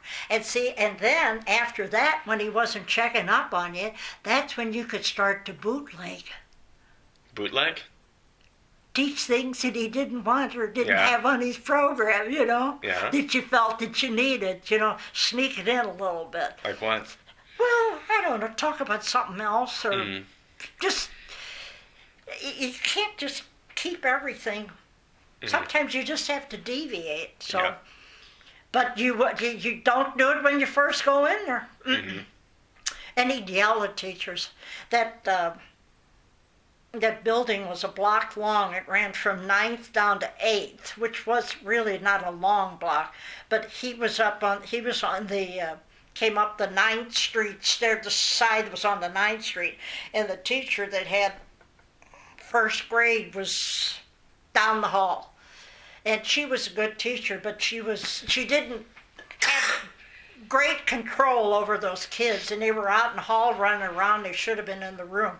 And he screamed down that hall, Miss Gorge, get those kids in that room now. Mm. And then she's out there shaking. Now, my friend Theola, that's who I met. I met Theola at Lafayette School. She, I guess, became the best friend I ever had. Mm-hmm. More like a sister. She taught first grade. Now, she ran a tight ship, and she taught those kids to read. And she liked to teach reading at first grade because she said, Jane, when they come in from kindergarten, they can't read. And she said, at the end of the year, they can. Mm-hmm. She said, and you've seen this growth in them. And she said, that's what I like to see. Yeah. So, well, I'm going to digress a little bit, but this isn't something that... Oh, yeah. Go ahead. Okay. She lived on Louisville, which is a street that runs into Oakland by Forest Park. And she understood that Highway 40 used to be called the Red Feather Highway, and it didn't go very far. I think it ended up about there, And anyway, why was it called the Red Feather Highway? Because the Red Feather was it's like the community chest once a year when they have this big, people are supposed to give so that it goes to different community projects for poorer people and whatever, and it was called Red Feather, and then they named it Red Feather in honor of that. It's been changed 100 times. I don't know what it's called now. It was called the Community Chest, and I don't know what it's called now, but it's usually in the fall, and you're supposed to give to it. And then there's a lot of charities that get their money from that. So anyway, that's how they came to work.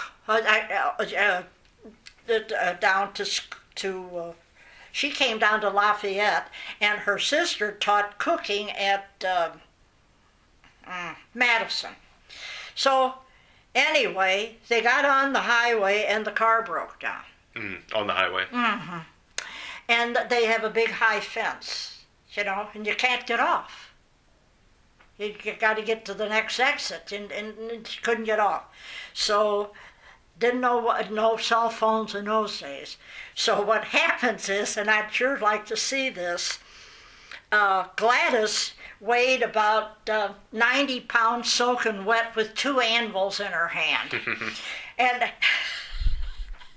Theola boosted her up over that fence, and she got down onto Oakland and went over, I think, to a phone. And anyway, she got the man that cared for their car, and he came and got the car fixed, and she got to school. But she was late, and that was against Mr. Milster's laws. You should never be late, and you should... I thought when he said this that it was a joke, but it wasn't. He really meant it.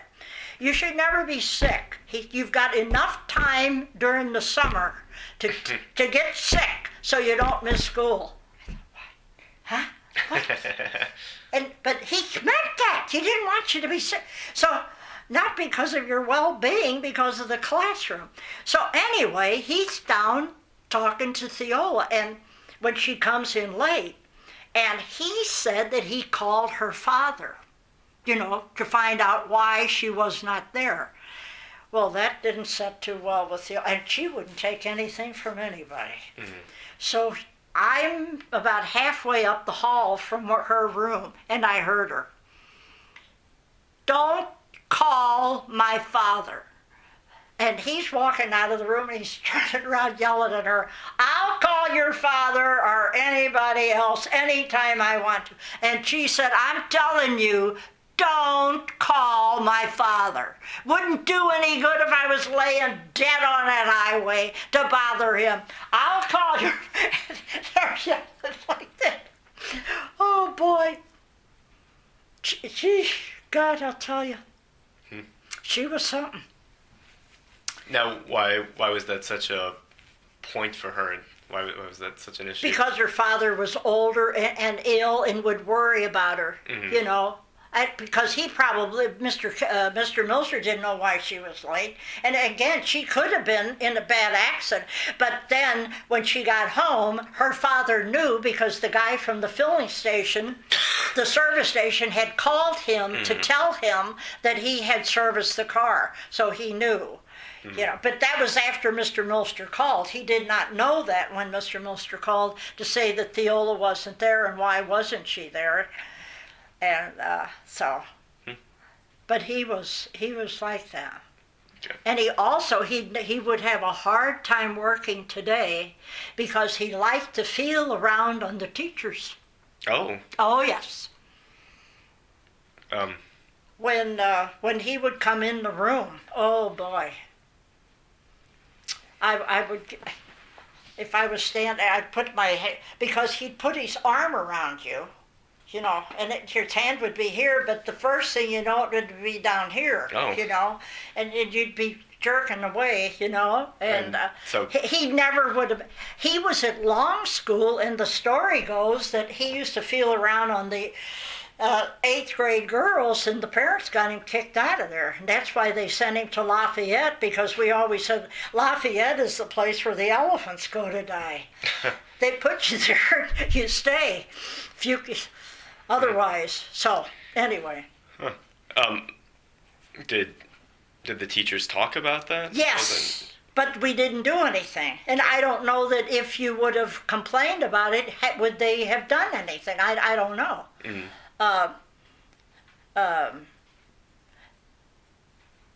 He married, he was married, and then his wife died, and then there was a teacher that taught math that he thought she was the best, that there in more ways than one, because he married her, after a while, after his wife had died, and but everybody talked about that.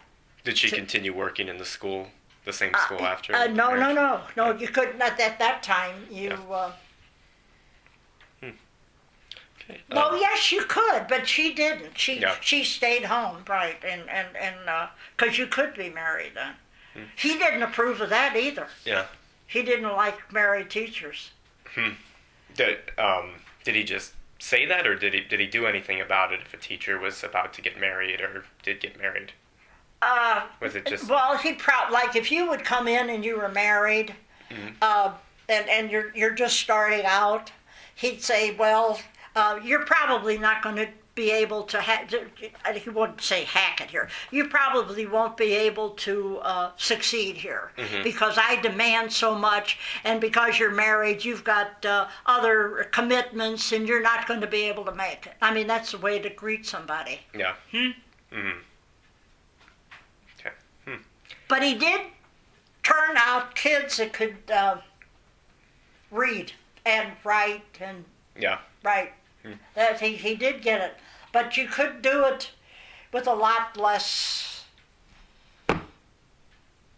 bombast that he had. He was too much to take. Then when he retired, the pendulum swung. That's why I eventually had to get out of that school. That man was driving me crazy. How's that? He didn't know how to run a school. Oh. And when he would talk, he would say, well, now, but we had a faculty meeting once, and what he wanted, he was talking about going on duty, playground duty, and he started. Now, when you're out in the yard,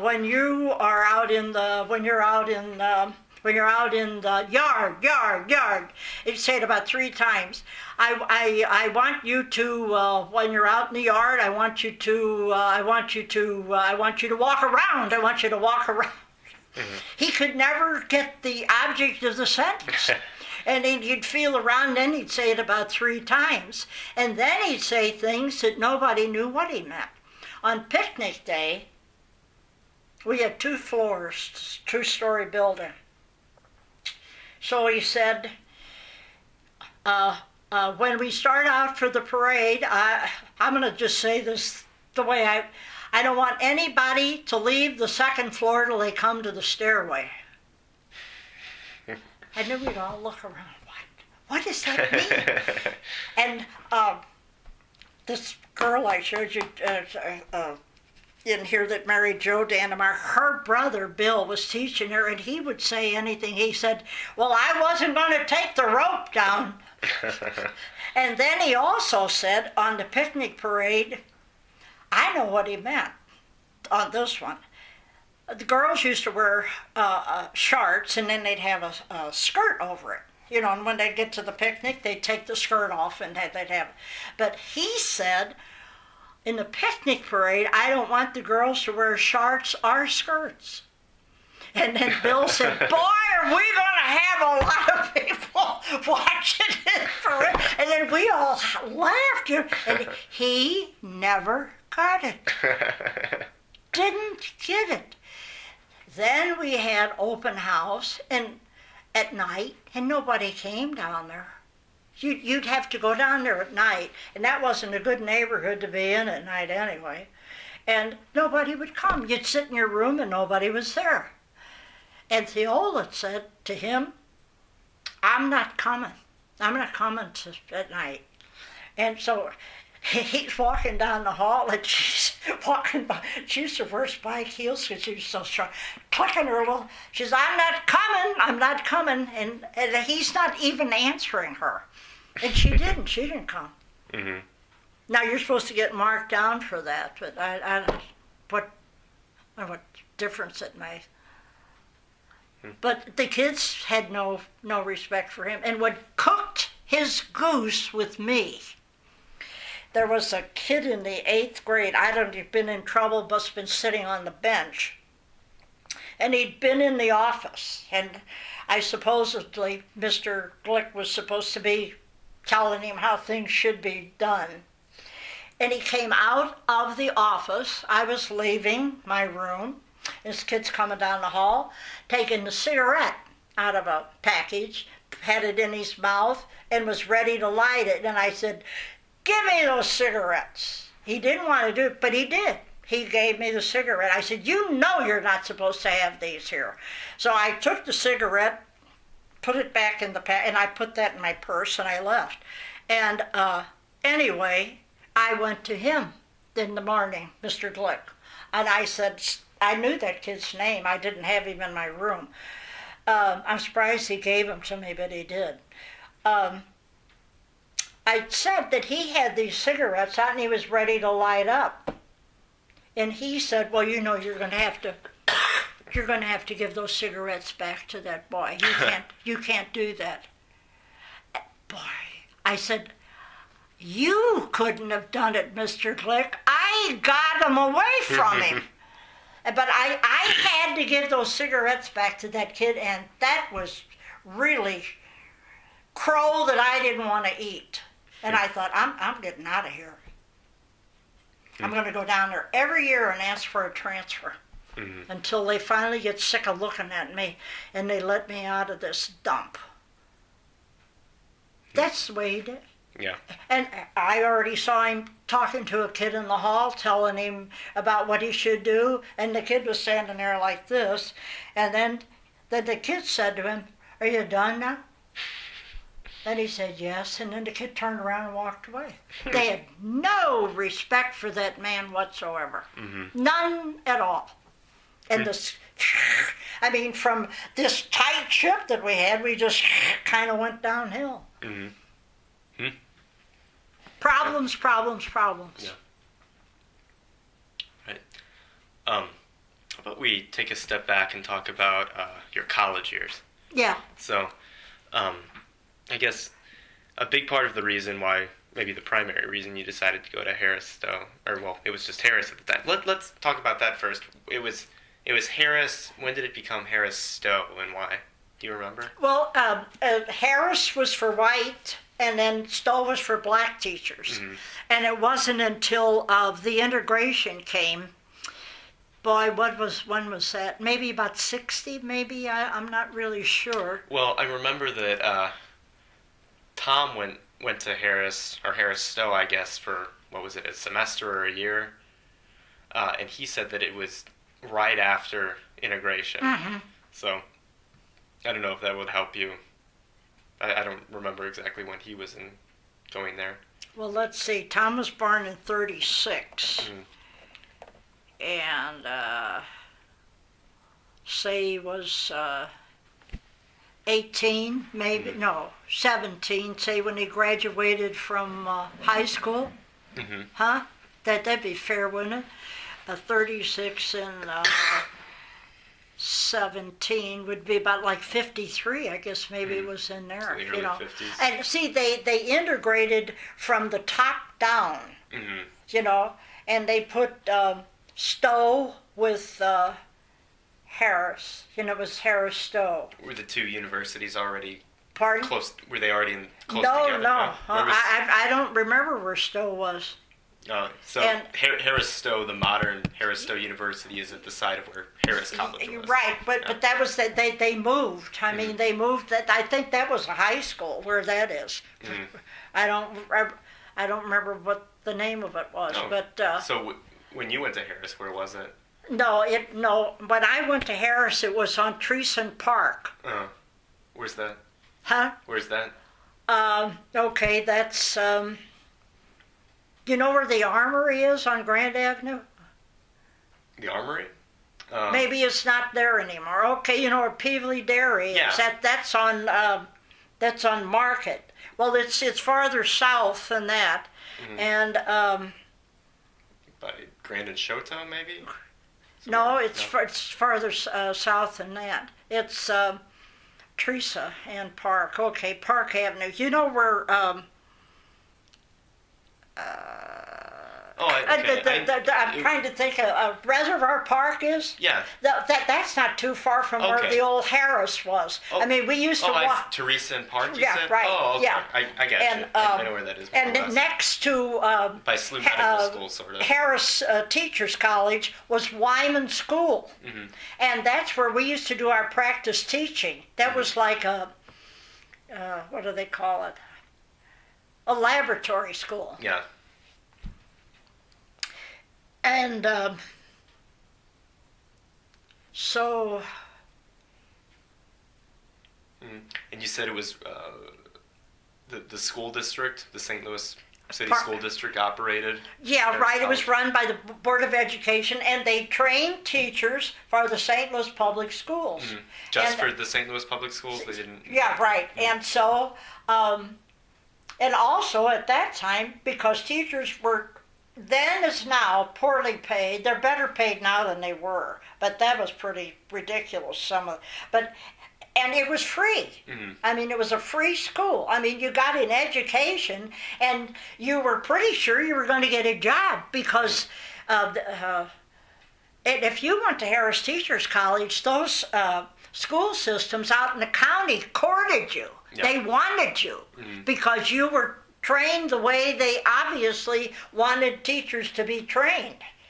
So, and also, I know you haven't asked the question because you're too nice, but I graduated from high school in 44, and I should have graduated from college in 48. However, it used to be you would graduate in 4 years, and then you would apprentice. You had to apprentice. And the girls were leaving. They were going and getting jobs out in the county and doing all kinds of other things, and without apprenticing. So they said, we'll fix you.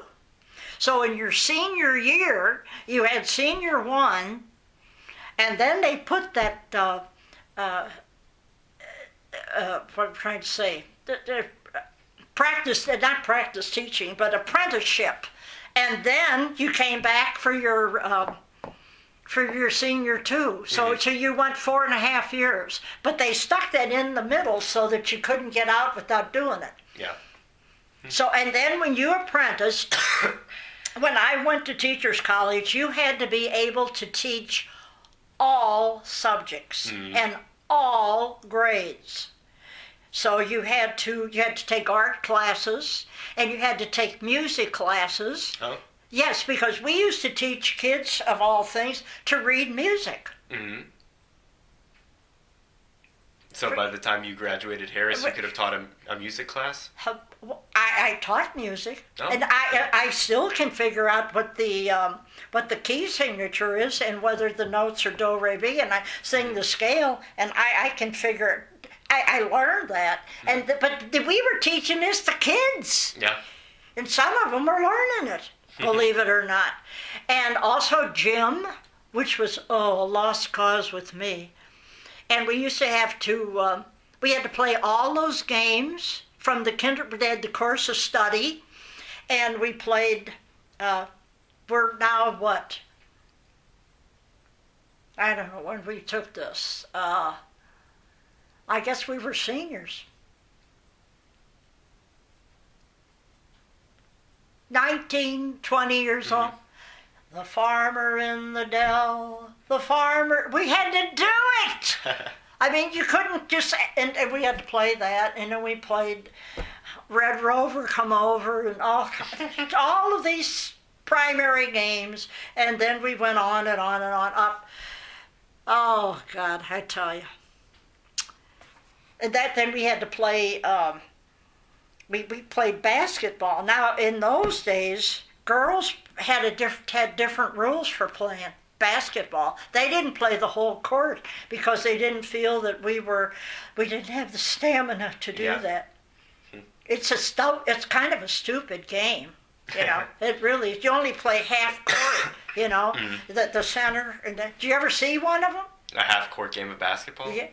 Well, you have the forwards and the guards. You have the forwards from one team and the guards from the other on one, and then here, and then two, and then the centers. And oh God, that Paul Brading, what we call Pauline, they thought he knew what he was doing in sports. He didn't know any more than I did. And he was refereeing, and I got fouled. And he wanted me to take my free throw from where I was fouled. I said, that's not how you play. I got to go up to the free throw line. No, you don't. You got it. I said, no, I said, I'm not going to do that, Paul. I said, I have not a chance of hitting that basket from here. And finally, Mr. Kitlow said, oh, Brady, she's supposed to go to the free throw line. I said, see? And then we had to play touch football. And that... If someone had a camera that could take the pictures of those games, Woody Allen could have made a movie. Here we are. Give me your hand. This is how we blocked, pulling each other across the line, like this. And so Mr. Goodlouse had the X's and the zeros up there, and he's talking about center and guard. And I knew from playing with Bob, we used to throw the ball around. He played more with me than Mary, and that because she was just that much older that she didn't want to be bothering me. And I knew the center, and I knew the guard, and the tackle, and the ends. And so he said, when we go out onto the field, we get the football, we're going to go over to the field to play touch football. He said, okay, Condon, you're going to be the quarterback. And I knew that was good. I didn't know what the hell I was going to do, though. So anyway, so here I am. I'm the quarterback, and I had the ball, and I ran down.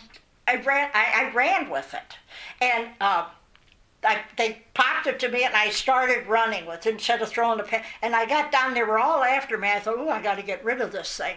So I threw it, and he blew the whistle, and his face was as red as a beet. And he said, Condon, do you know what you just did? And I thought he's going to really praise me. I said, yeah, sir. I threw a forward pass. He said, you got to be behind the line of scrimmage before you. And he said, you can't be the quarterback anymore. So then I had to be something else. And I finally moved around all of the different positions, and he finally told me, Condon, sit in the stands and cheer. He knew I wasn't, but we had fun doing that. Mm-hmm.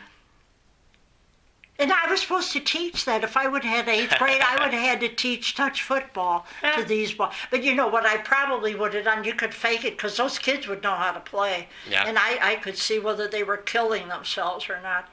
So stop them before it happened. The blood ran. But we were prepared to teach, and they were teaching pretty well. Now, what I heard on the grapevine, and I heard it from the art teacher, Miss Strange. Miss Strange. Yes, who was very, very much for integration. She said that she used to preach to us about, we had to learn to get along, the races had to get along with. She said, you look at the population of this world, is black. A lot of a big proportion of it is all of Africa, and so anyway, but she said after they integrated, and we used to have to write term papers, and she said the girls from Stowe couldn't write term paper. Mm-hmm.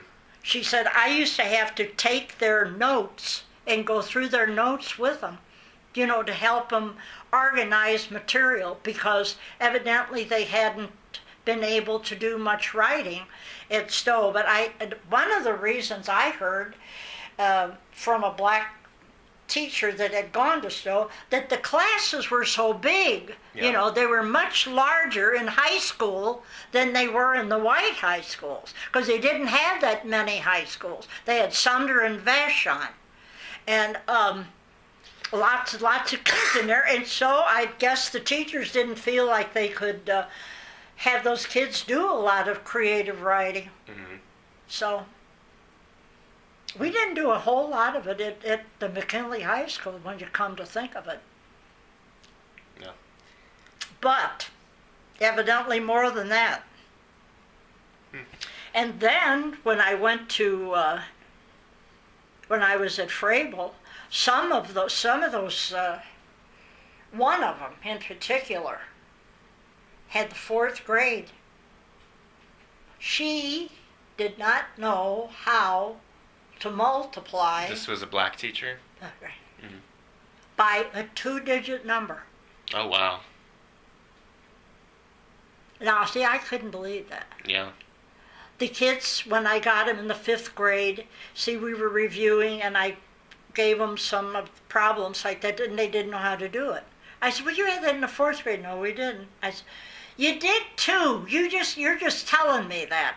And they said, no, we didn't have it. I said, you're going to get out of here and tell the next teacher you don't have fractions, and I'm going to be teaching them. I know you just say you didn't have it. We didn't have it. Then we had an open house. Mm-hmm. And this little girl's mother came, to sit and watch and a class be taught. And afterwards, she told me, she said that she was so glad that it was her granddaughter really, that was in my class, because I had her son and I had done so much for him, according to her. And she said, I forgot that teacher's name. She said, I was in there at open house, and she was trying to multiply by a 2-digit, no, she didn't say 2-digit number, but she said she tried a couple of things and she finally erased it and said that they were going to do something else. She started doing subtraction. Wow. Huh? And I know she didn't like me, that black teacher, but that wasn't the reason why. But she would go to, there was a black teacher across the hall from me who was a very good teacher, excellent teacher. And she used to come down to her in the morning with the language book, to find out about parts of speech or whatever they were supposedly learning on that day. And she obviously wasn't able to do that either. And this gal across the hall would help her, and explain it to her. But okay. And we also had a kindergarten teacher who was black. Yeah. Fantastic teacher. Mm-hmm. She was very quiet with the children. She had more patience with those kids. And I thought, when she comes in that kindergarten with all these red-necked Hoosiers around, they're going to really be on that woman. I think maybe some of them did give her a bad time, but most of them saw her for what she was, a fantastic teacher. In those days, they really didn't teach like reading or reading readiness in the kindergarten. She did, though. Yeah.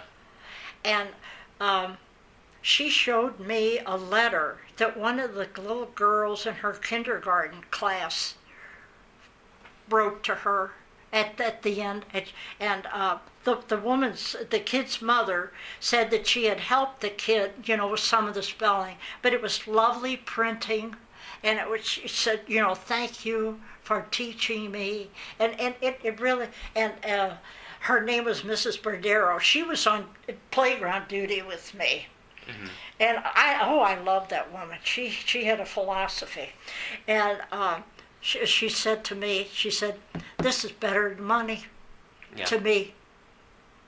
And the kids, these little kids, and she was really black. They would run up to her in the yard and throw their arms around her and hug her and look up at her like she was something that she really was. Mm-hmm. A fine, fine teacher. Tell you one of the things she pulled on my illustrious principal. Had a bunch of kids in the kindergarten at the beginning of the year, and they had to give them a test. This is Mr. Glick? No. This was at Frey, but this was Mr. Cadis. This is after you. Yeah. So anyway, no, he Mr. Cadis was more with it, but you were supposed to test these kids, and I think you shouldn't test any more than 6 at a time. something. There was a small number that you had to do because these kids can't read, and they're right off 5 years old. So she said to him, could I get a couple of 8th grade girls to come down and sit with my children and play games or take them out in the yard or something while I'm testing? He said, no, he said, we can't have those girls out of class. He liked to say no to her. Mm-hmm. And so she said, well, what am I going to do? So his advice to her was what he gave to a lot of teachers: be creative. So the day that she was supposed to have the test, she chose the children that were to have the test. Then she got all of the rest of them lined up and took them up to the office. Yeah. And left them with him. Huh? And she said to me, he told me to be creative. And by God, she was. Mm. She didn't like him at all. She had no respect for him at all. I don't really think he thought he really liked black teachers too much. I mean, if you were like the one across the hall from me, he thought she was good because she was good. She was good. But that Mrs. Badero was something else too. Then we had a black teacher in the special ed class. And a lot of those special ed classes, those kids are they're, I'm going to say retarded. I mean, they're slow learners. But some of them become behavior problems because they can't learn and they get frustrated and they start acting out their inhibition. They're really, really upset about this. They don't know why they're mad, but they are, because they can't do it. So she's got some behavioral problems in there. When they would come in, to her class, they would be coming in like maybe the first month and a half of school because they had to be tested and everything before they.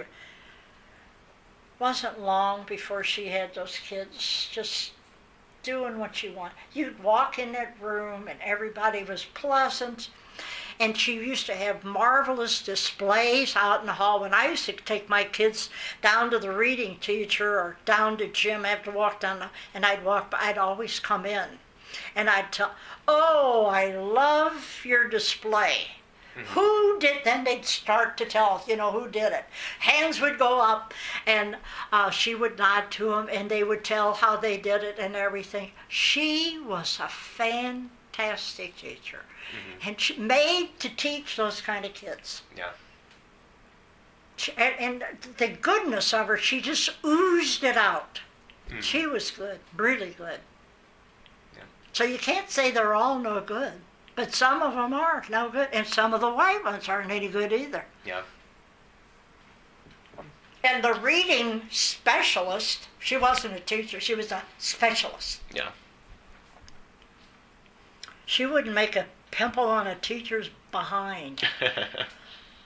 You'd walk by the reading room, not that I was spying on her, but she'd be in there knitting, and the kids, they had these, the ones in my class anyways, they had different colored books, I guess, with different grade levels, and they'd read these short paragraphs and then answer questions, then they'd go over and mark them. And when they got so many right, in the yellow book, you would move up to the green book. She never heard them read. Mm-hmm. I don't know whether she ever checked to see whether these things were right or not. I don't know. But they would come up to my room and they'd tell me, oh, I'm going into the blue book. And I saw very little improvement in those kids in the reading that I had to do in my room with them. Mm-hmm. So I don't think there was a lot of teaching going on there. But she had him fooled. Mr. Cadis thought she was hotshot. Yeah. Okay. Let's talk about your experiences in college a tad more. Well, one thing that I was curious about is how many students in your high school class went to college? How many kids were in the class? No, how many ended up going to college? Is it most of them, some of them, very few of them? Before the war, I don't think many. Yeah. But after the war, see, the kids got in... Well, you graduated from high school in the right, in 44, right? And those kids before me. And when they came back, the GI Bill was there. Mm-hmm. And many, many, many of the boys in my class went on to college. Yeah. Mm-hmm. Got a degree. Mm-hmm. How about the women? I think they did too. Mm-hmm. But that was harder because at our last reunion, we had the McKinley Gold Bugs. They meet every other month. Any class at all. If you ever went to McKinley, you can join this thing, and they have this thing at Royal New Orleans or something, and they have and they were having this regular meeting of the old timers and everything, and then our class reunion, was there. 60 years, I guess that's right. Because you graduated in 40? Wait a minute. I don't know. 44. It's more than that.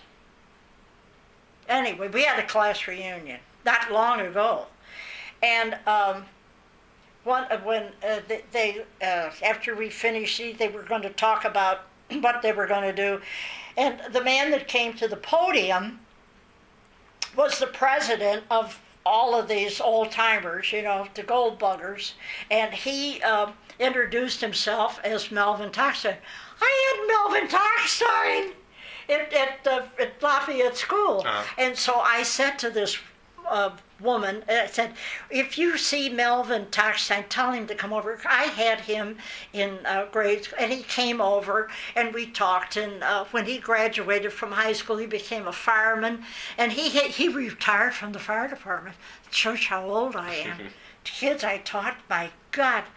And he was, I think there were 11 or 12 kids in that family. And his sister came over, and then she was telling about how hard she had worked, to go at McKinley so that she would get a scholarship. What she didn't, and they didn't offer her one. Now, I don't know what year it was that she graduated, but I mean, she didn't get to go to college because it was, and that was, they had some pretty old-fashioned ideas, because this one girl that I graduated from high school with, and she went to junior college. Harris had a junior college, 2-year college, so she went there for 2 years. And now, what was the junior college? Pardon? That Harris essentially existed to train teachers, right? Yeah, right, but it was junior too. Okay. You get an associate degree. To prepare you for what profession? Pardon? To prepare you for what profession? Well, it depended on, I guess, what you thought you might go into. Okay. And I don't know what she specialized in. She was there for 2 years, and then she left. Let me see if we figure out 44, 45, 46. She would have got out of that. And then I lost track of her, and she got married.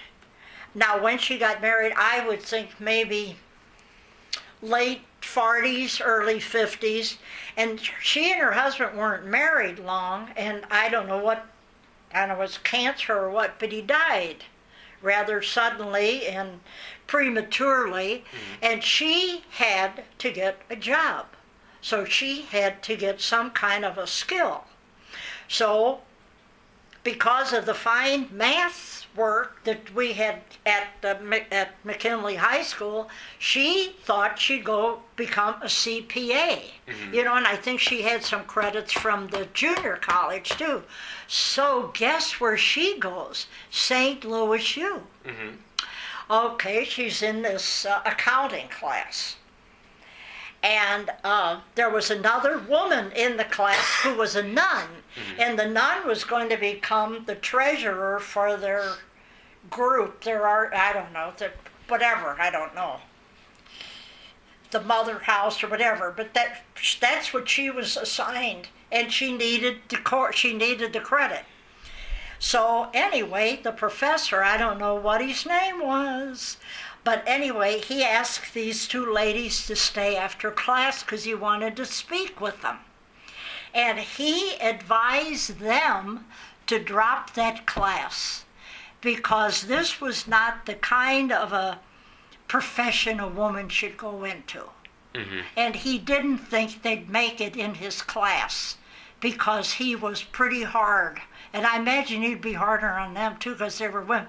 But and that had to be like in the middle 50s maybe, and they still had that idea. So and Dorothy told me the story, and she said, when we got out of that class, she said, I asked that nun, I said, what are you going to do? And she said, I'm staying. And Dorothy said, I'm staying too. So they did. Yeah. And they both got their degree. And she said, the funny part of that is, she said, when after I graduated with my degree and I applied for a job, I had to get a recommendation, and I went to him. Yeah. And he gave her one. Great. But she couldn't make it. Okay. So she showed him. Yeah. All right. Let's stop for now.